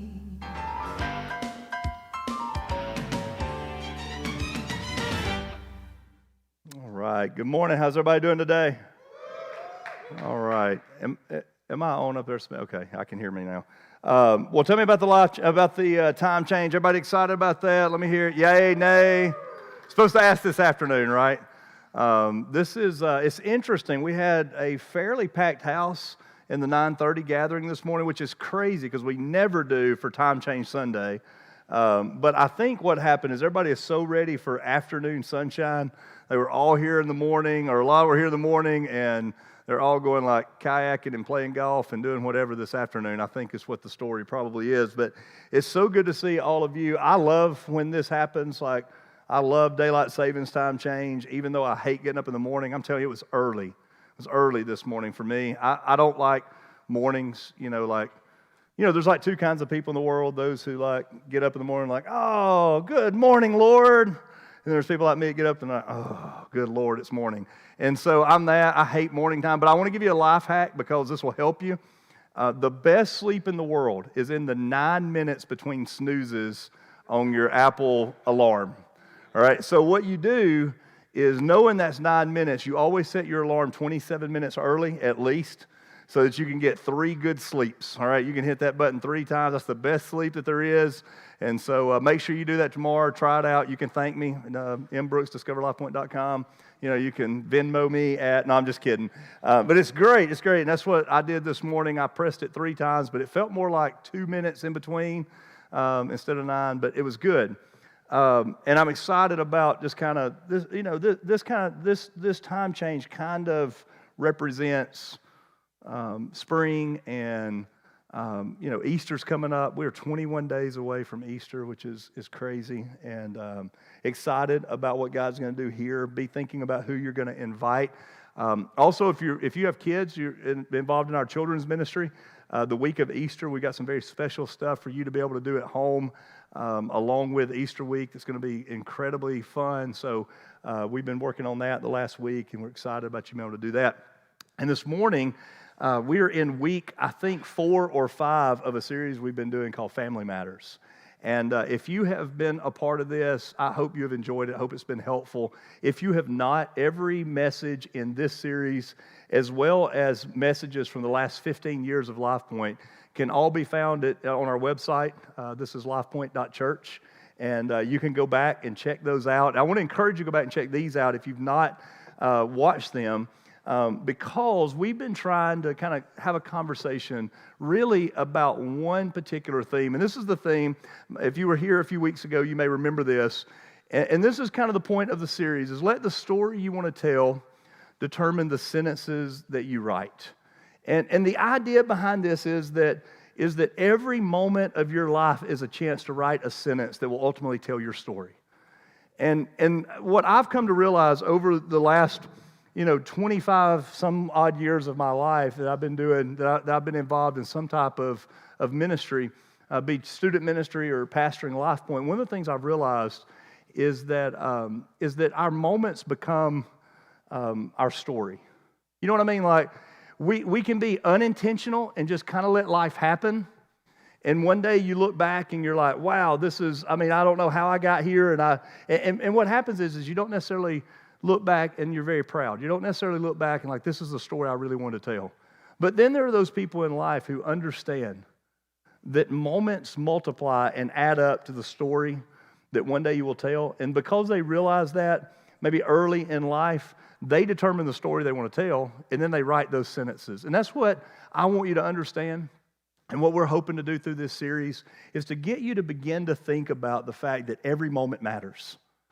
that every moment is an opportunity relationally, it's an opportunity evangelistically, it's an opportunity missionally, it's an opportunity in your marriage, there's an opportunity as a parent, there's opportunities as a neighbor, as a coworker, as an employer, an employee, to take those moments and leverage them for something of good cause. And this morning, we're kind of transitioning. Over the last 3 weeks, we've been talking about marriage. And didn't Quentin do an incredible job last week talking about conflict? Wasn't that remarkable? It was yeah, absolutely. Give him a hand. He did a great job. I hope that you fought differently this week than you did in weeks past. And I feel like throughout this series, as we've talked about marriage, we've tried to give you just some resources and some helpful tips as how to make the most of your moments as a couple. And this morning, I want to transition a little bit, and I want to talk about something that's really important to me. It's something that is one of the things in my life that I'm proudest of, and that is that God gave me an opportunity to be a parent. And this morning, I want to talk to our parents in the room. And I want us to talk about this idea of letting the story that we want to tell determine the sentences that we write as it relates to parenting. Now, I want you to know I'm not an expert, all right? I don't want to come across as an expert. It's just I've been doing this for a little while, all right? And my oldest, he's here this morning. I've been parenting for 21 years. He's a little over 21 now. And I know what you're thinking. I get it. I know what you're thinking. You look at me and you're like, there is no way you have a 21-year-old. I know. You look at me and I can't believe that. I get it. I can see how it would surprise you, but I do. He's 21. Also, my youngest son is almost 19. He's 18. He's almost 19. And so I've had the privilege, the honor, opportunity to be a parent for 21 years. And like many of you, or I assume like all of you who are parents in the room, I didn't know anything about what it meant to be a parent when I became a parent. In fact, I've learned that I knew less than nothing when I became a parent, right? So how many parents have I got in the room this morning? Let me hear you. Okay, all right, so quite a few. And this is what I want to do for you this morning is I want to let you leave with maybe just something that you can take home and be helpful, all right? And this is what I want you to know. I will not even attempt this morning to tell you everything that you need to know as a parent, all right? I can't do that. And here's why, because I'm not sure I know everything that I need to know as a parent yet. I think it's kind of that on-the-job training kind of thing, right? You got to, in some ways, learn as you go. But I will tell you this, I think the parents who do it the best are the parents who understand that there is a story that you will one day tell, right? I think there's a story that one day you will tell. I think that there's a story you will tell as you go, and there's a story that you will leave as a legacy. I think that our kids represent the greatest legacy that we can leave. And I think that it's important that you determine a philosophy or a goal or an ideal about what you're going to do as a parent. All right? And here's what I've learned after 21 years of parenting. I want to give you the number one thing that I've learned as a parent that may or may not be helpful at all. This is the number one thing that I have personally learned as a parent. This is it. This is the best thing I can tell you is that as a parent, what I've learned is that the days are really long as a parent. There are days that'll be really long, right? And if you're a parent, you know that. Like, you know the exact days that I'm talking about, right? Like right now, you can just think of, oh man, you're not kidding me. Like, I remember some of the days and how long they were, right? Like I remember a day when Jalen was young, and I determined I was going to teach him to sleep in his own bed at 2 years old. And it was a long night where he proved to me that he had a much stronger will than I did. Right? Against all odds, he was victorious and triumphant in proving to me that though I told him 22 times that he was going to sleep in his own bed, I was wrong, right? And that was a long night. It was a long night. If you end the night with everybody in the house crying, it's a long night. You know what I mean? Like there are some long days.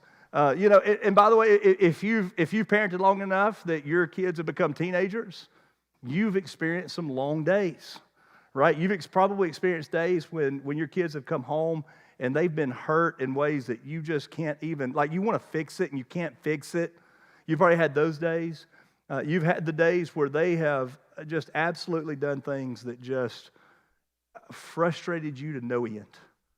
Like if you're a parent, if you've been a parent more than 9 minutes, you have probably had that moment where you're like, are you really like mine? Like, did you really just do that? Like, and here's the thing you got to remember as a parent, that there are these things in the brain that fire and connect that don't fully develop until people are like 70. All right? That they certainly don't connect at 17, right? And what that means is there'll be moments when something will happen, there will be A plus B, and it doesn't equal C, and you're like, where did you come up with that? And it's just part of being a parent, right? And it makes for very long days. But here's the real truth. What I've learned as a parent is that there'll be really, really long days and really, really, really short years. And that matters.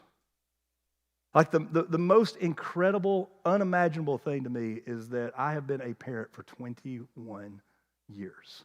Because here's the truth, and you know, these are the sermons that when you're a pastor and you have kids, these are the sermons your kids hate because they're like, oh my gosh, like I'm not going to make it to a parenting sermon, right? And the truth is, you know, Jalen's here this morning, the truth is, like, I still remember the first moments of his life like it was yesterday or like it was this morning, right? I mean, like, I still can tell you this. I can tell you the smells in the room of rocking him to sleep and singing my favorite song to him, right? Because the years are so short. And in spite of the days being long, the reality is the years are short.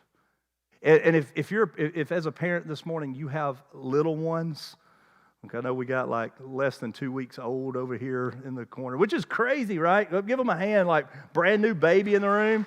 You know how to know if a parent is on their like second, third, or fourth child?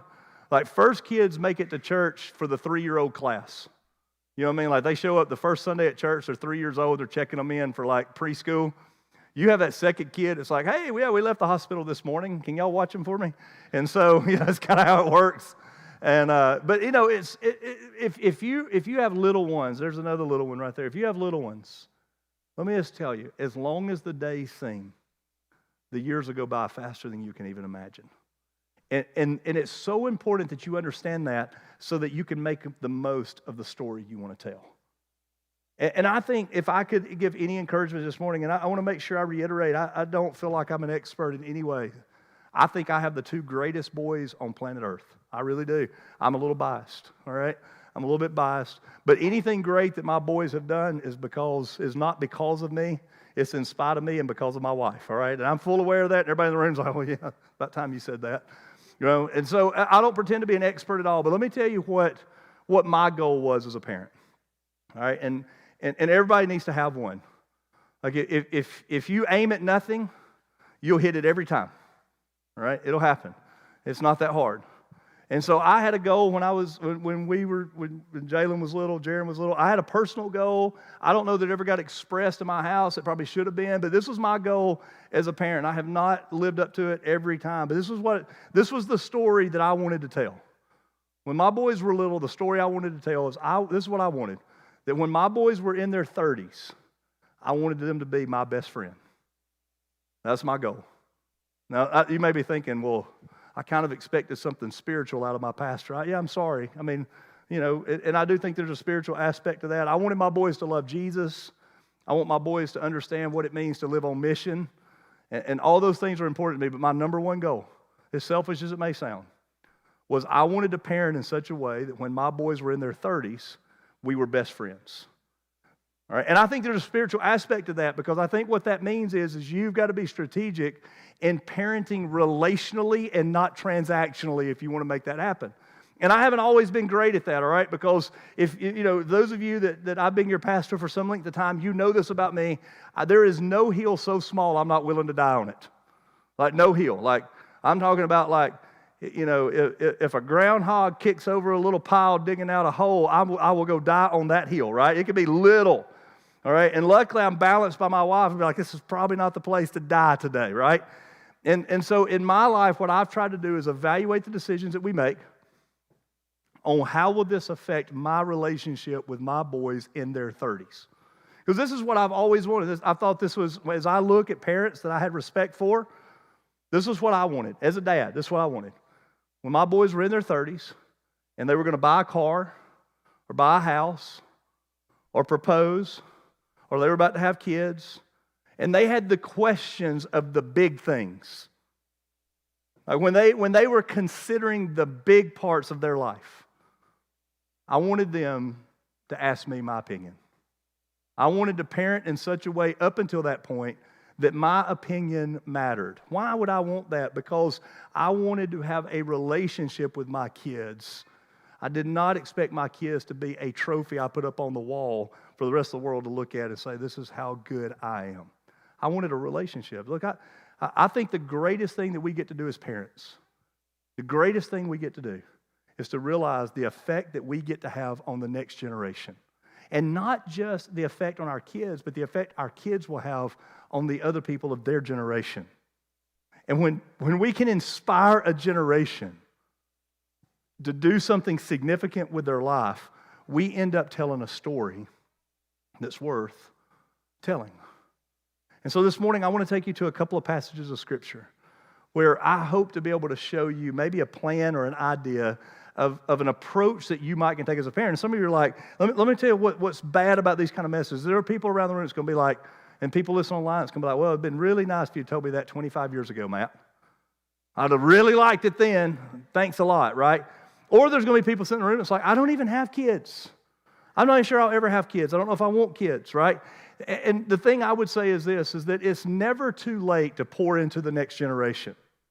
Like, it may not be your kids of the next generation, but it can be kids that you mentor, that you are involved with. Or you can also look at it this way. Everything that we'll talk about this morning can be applied to any relationship in your life. It can be applied in your marriage. It can be applied as an employer or an employee. It can be applied in your neighborhood. It can be applied on the golf course. If you are doing life with someone, the thing that we'll talk about this morning can be applied. And so parents, let me show you. I want to show you a verse in 1 Corinthians chapter 13.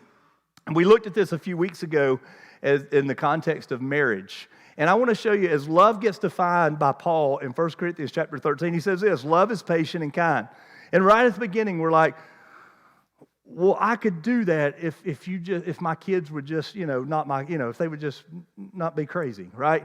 Like it's like some of you are like, I started out with every intention to be patient and kind. And then like, they don't even sleep at night when you first bring them home. Like, how are you supposed to be patient and kind? Like, why don't babies sleep to begin with? Like, shouldn't they want to sleep all the? But anyway, so it's like it started out bad, right? But Paul tells us in 1 Corinthians, there's a definition to love.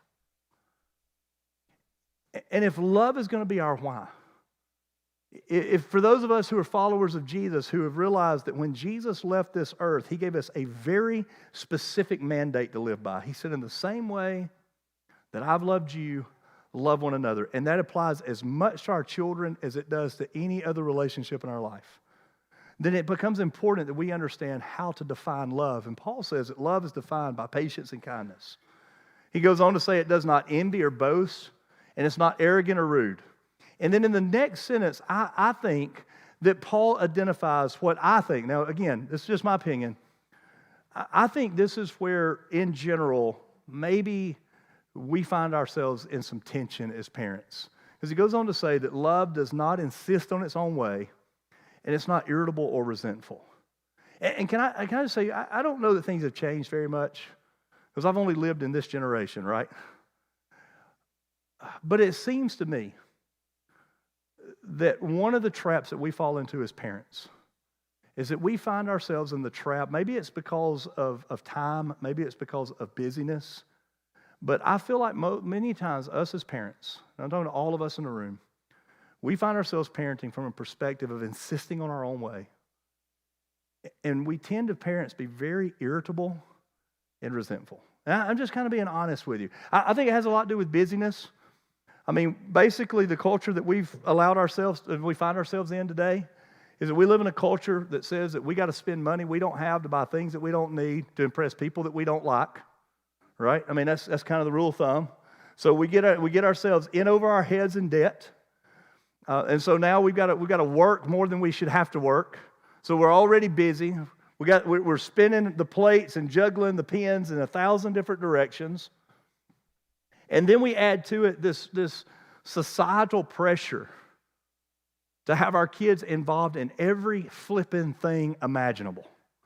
All right? Like, this is what kills me. Like, do you like when I was a kid, there was nothing travel. You know what I mean? Like, my goodness, we didn't even have Travelocity, much less travel baseball, travel golf, travel dance. I heard about travel dance this week. I didn't realize that was a thing. Travel, like theater. Like basically travel is it's like another word for super. Like, you're a baseball player or you're a super baseball player. I play travel ball. Like, I'm going to do some travel tennis. I'm going to be like, basically now, any hobby you want to have, if you want to be great at it, you just put the word travel in front of it, right? It's like they're going to come up with travel shopping here before long. I'm telling you, it's going to happen, right? It's travel everything. And so now we're already busy trying to pay for the junk that we bought that we didn't need. Now we add travel to it. And listen, there's nothing wrong with any of this stuff. I promise, nothing wrong with it. If I was a kid right now, I'd be playing travel baseball. I loved it as a kid. That's what I would have wanted to do. Listen, I get it. But we do all this stuff and we are so busy that we don't even have time to have a relationship with our kids because we're just dragging them here, there, and yonder. And what happens is that we result in a relationship that we just insist on our own way, and we're irritable and resentful all the time, particularly irritable. Like, I just want to put this, and again, you do whatever you want to with it, but if you find yourself very often with this mentality, somebody please just come get my kids, they are on my nerves. If you find yourself in a place where you're just like, oh my goodness, I just can't take much more, chances are you have found yourself in a place where you're going to have a tendency to be irritable, resentful, and insist on your own way. I grew up with a culture of parenting that basically said you never ask why. Right? If you were told to do something, you didn't ask why, because the why, when you said why, you're going to get an answer, because I said so. Now listen, don't hear me wrong. I want you to hear this. I think it's important sometimes to have a because I said so mentality. In fact, in our relationship with our Heavenly Father, there are certain spiritual disciplines that there are times when you just do things just because God said to do them, right? But as a parent, if your entire mentality is wrapped around just do it because I told you to, then you are probably spending more time insisting on your own way, and you have a transactional relationship with your kids instead of a relational relationship with your kids. Because if you are constantly parenting from the mentality of do it because I say so, you are creating a culture of loyalty, not a culture of love. It's more about, if your goal as a parent is obedience, then chances are you will value compliance over relationship. And when you value compliance, the chances of you having the kind of relationship you want when they're 30s, I promise, will be slim to none. Because 30-year-olds aren't looking to be compliant. They're looking for relationship. They're looking for understanding. They're looking for conversation. They're looking for someone who cares, not someone who wants behavior modification.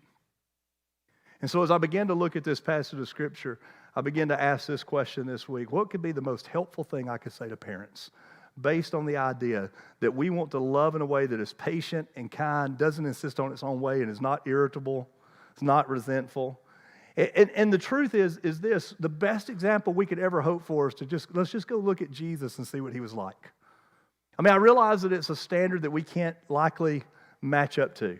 But what if we could just go look at the person who created relationship? If we just go look at the person who in Genesis chapter 1, Genesis chapter 2, we see where God says, let us go and make man in our image. Where God goes and he creates relationship. And then we see it all fall apart. And in John chapter 1, we see where God comes to the rescue to restore relationship the way it was supposed to be. And maybe as we look at the way he relates, we can get an idea of how we should relate. John says it this way. In John chapter 1, John begins the letter, the book, the narrative, the history lesson of saying, in the beginning was the Word was with God, and the Word was God. And this word, the Greek word logos, is referring to Jesus. So every time you see the word word, John's referring to Jesus. And he says this, he says that Jesus became flesh and he dwelt among us. And I don't want to go deeply into the theological aspects of this. I think you should go home and study it. I think you should take a look at it. If you're interested in doing that, go check out netbible.org, and there's some study notes that a guy named Dr. Constable did. And you can figure out how to navigate that. There's some really cool theological stuff about the Word becoming flesh. But let me tell you how I think it applies to us as parents. What this means when John said that Jesus became flesh and dwelt among us, he chose some words there very specifically. There were other words he could have used. But when he chose became flesh and dwelt among us, the idea was that God did not masquerade as one of us. He didn't put on a Halloween costume. The idea is that in form and in function, he became us. That God stepped into our reality. He stepped into our existence. He came to understand. He came to experience. Does that make sense? He didn't just dress up like a human and come to earth as God and be like, I know all the way, now listen to me and do what I say. Instead, he interjected himself into our experience. He clothed himself in us, in humanity. He became human on our behalf, and I believe this is why he did that. To become like us is so that we could know that he knew what it was like to be us. And I think as parents, sometimes what we fail to do is to put ourselves in a place to understand and experience. To understand that our kids are not just little people that live in our house that we have authority over. Even though we do. In the same way, God had authority over us. But God was willing to stoop, to put on flesh, to become one of us, to understand. Because he was more interested, watch this, he was more interested in relationship than he was behavior modification. Right? He could have come as God, made it very clear who he was, and said, do what I say or be punished.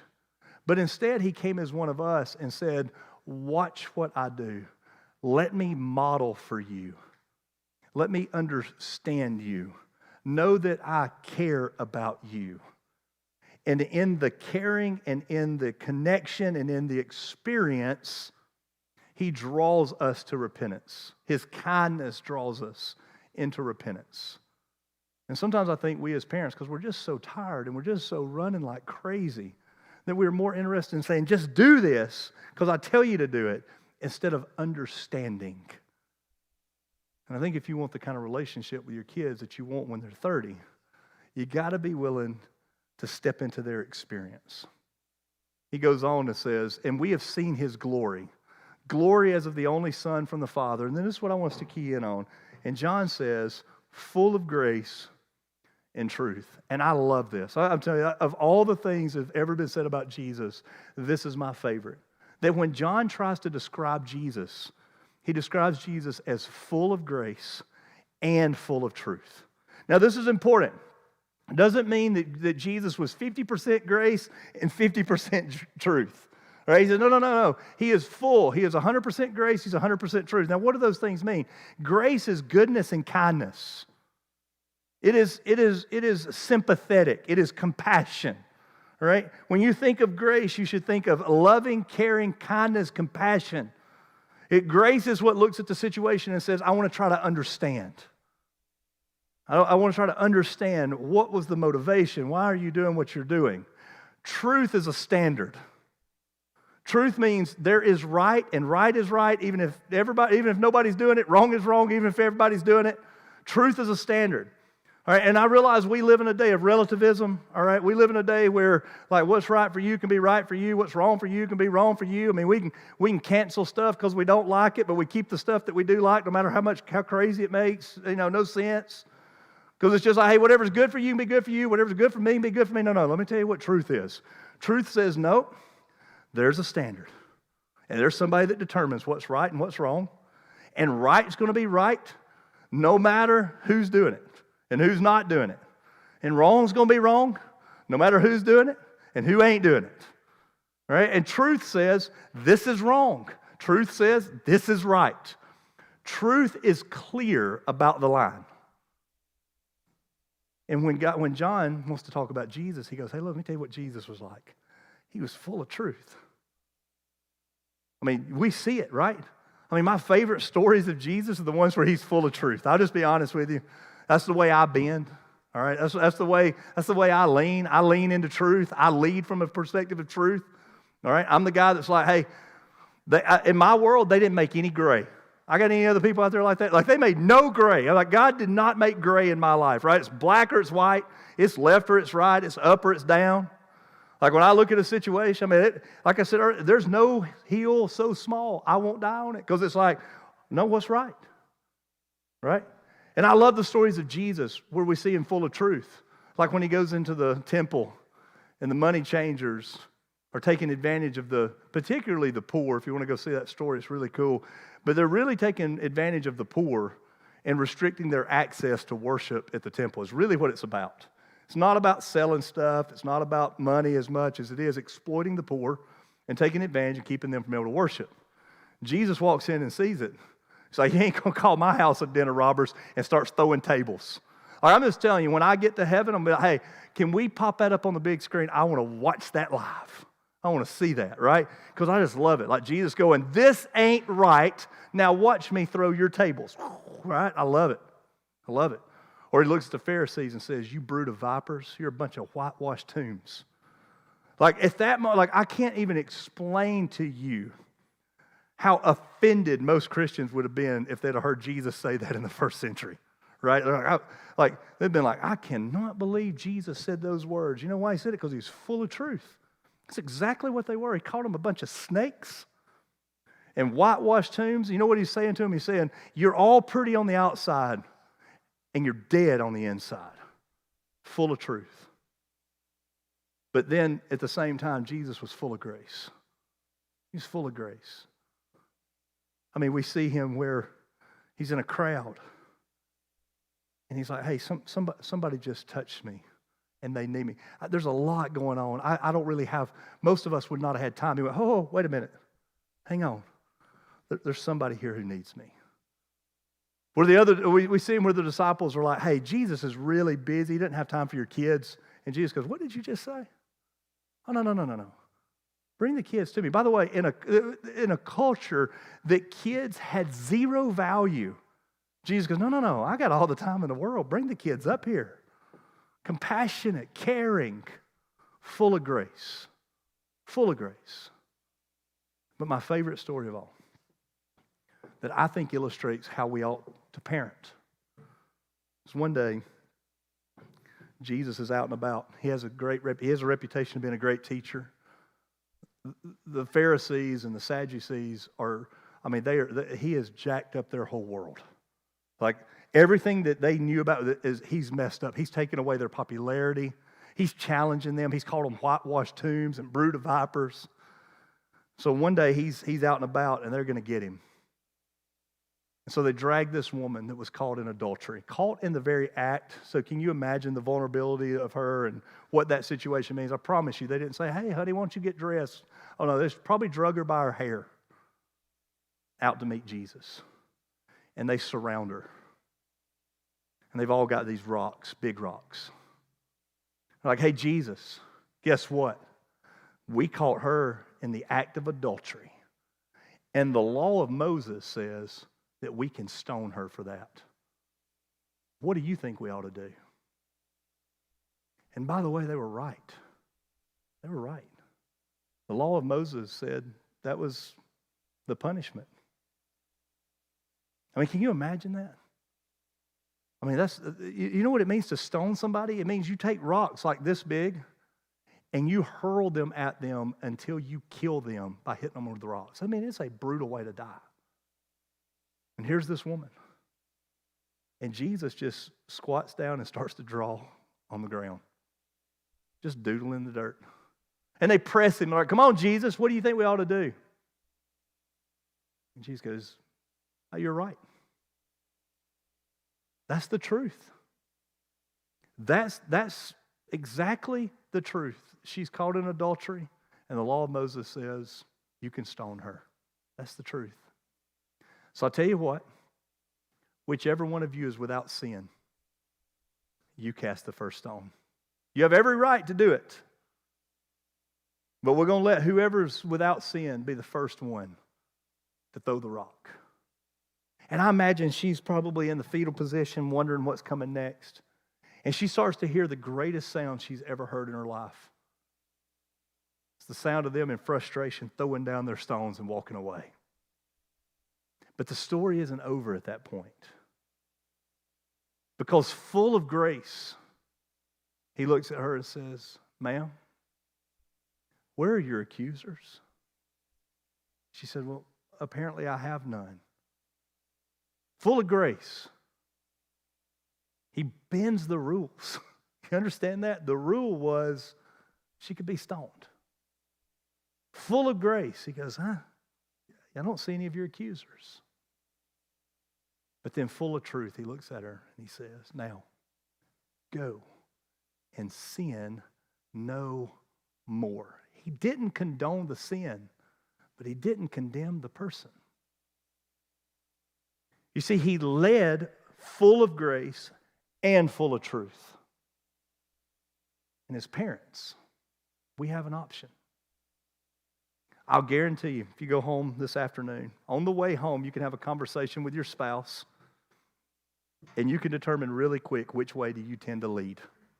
You probably already know that, whether you lead with truth or you lead with grace. And here's the problem with both. If you lead with truth and it's all about right, wrong, punishment, it's all about, hey, you do this, you do the time, you do the crime, you do the time. Here's the problem. If you lead totally with truth, chances are you're a hypocrite. And you create an impossible environment for anyone to thrive in. You say, why would I be a hypocrite? Because chances are you lead with more truth than you apply to yourself, because you can't live up to a perfect standard either. And chances are, when you make it all about doing things the right way at the right time every single time, and all you want to talk about are the rules and the regulations, chances are your kids see you as a hypocrite because they know you can't live up to that either.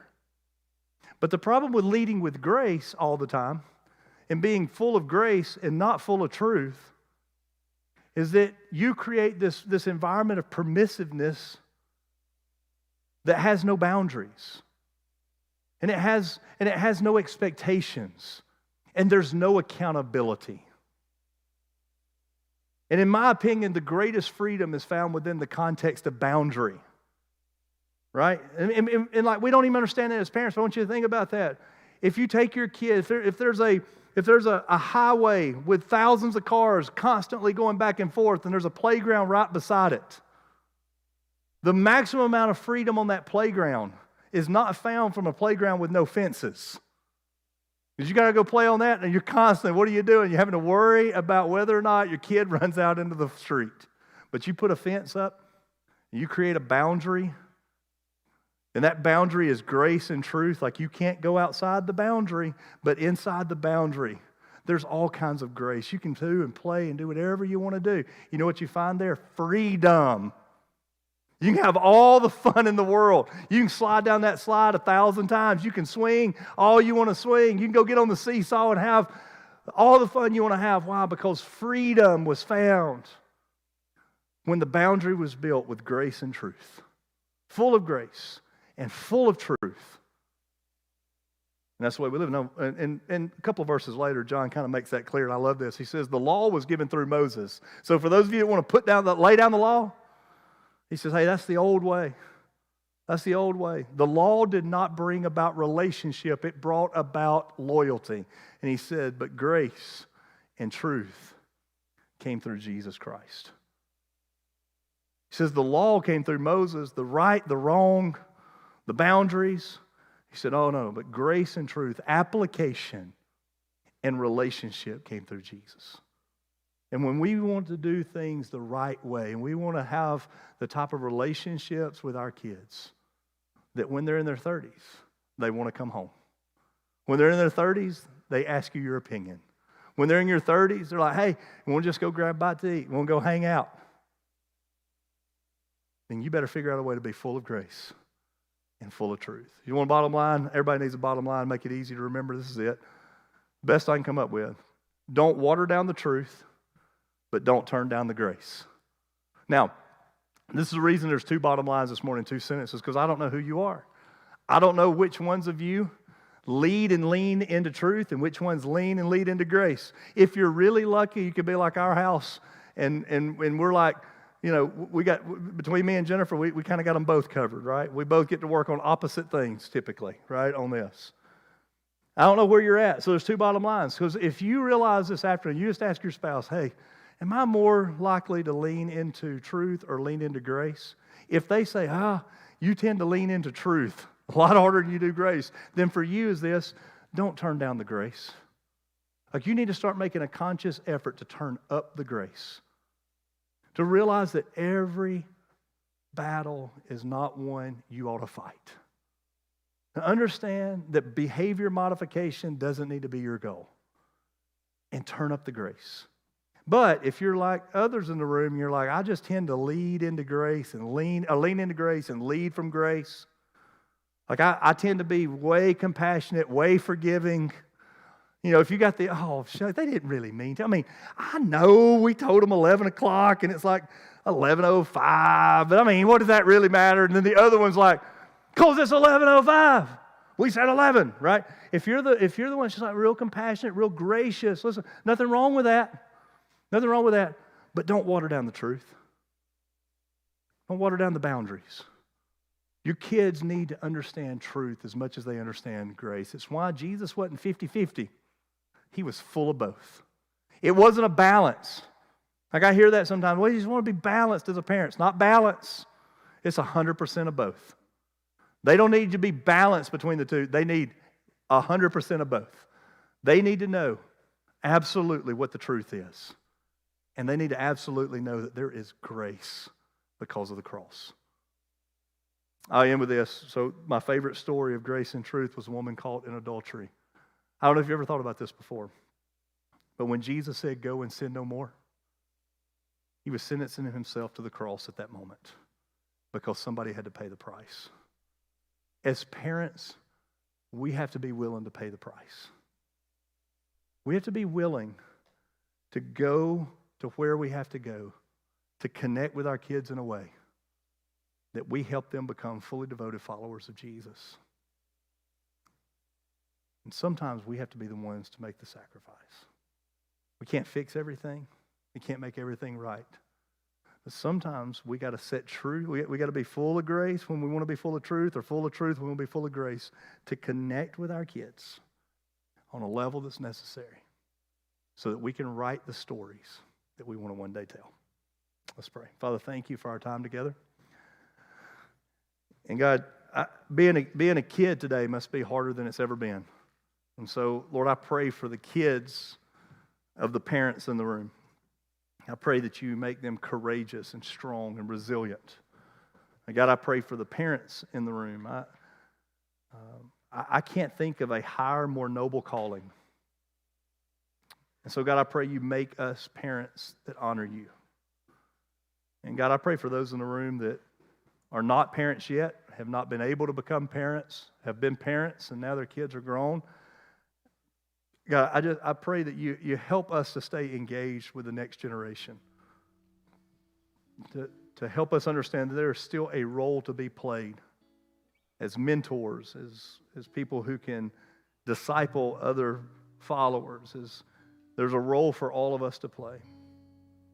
God, help us, challenge us to lean into what it means to be full of grace and full of truth.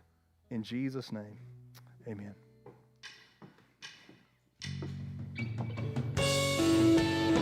Let's stand and sing this prayer together, this song of commitment. Just reflect on what God has taught us this morning as we do.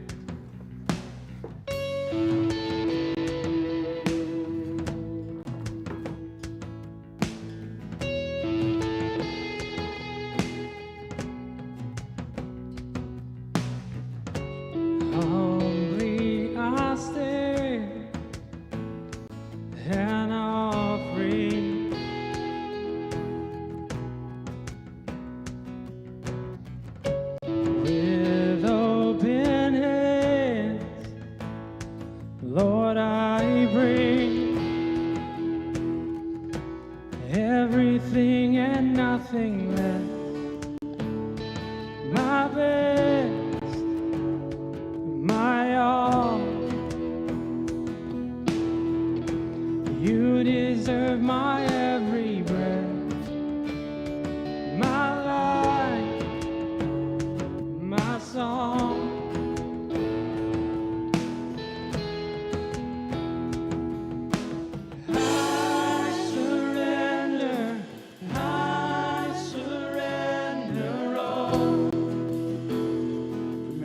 Say that. I surrender.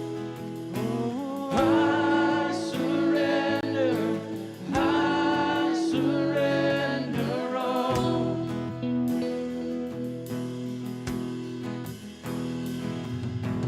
Take control. I trust you.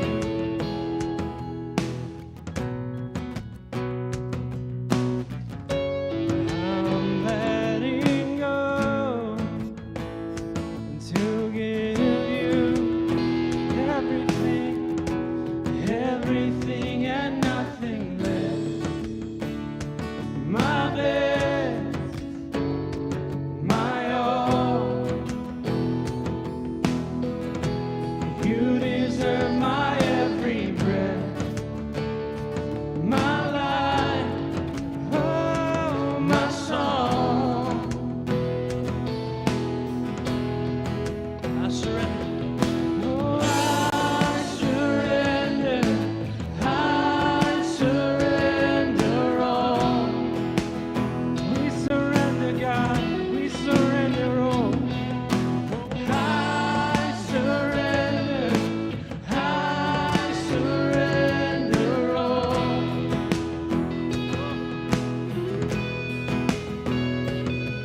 Oh, I surrender. I surrender all.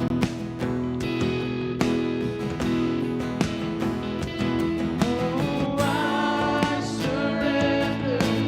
I surrender all.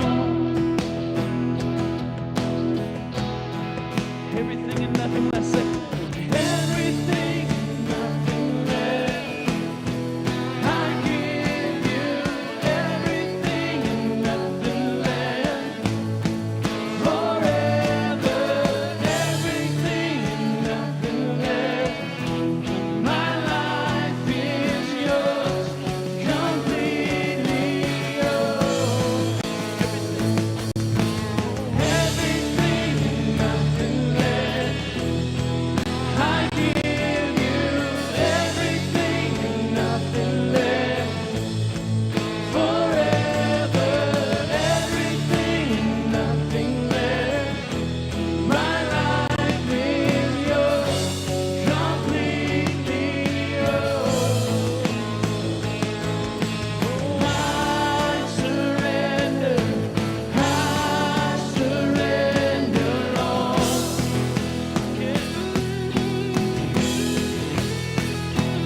Oh, I surrender all.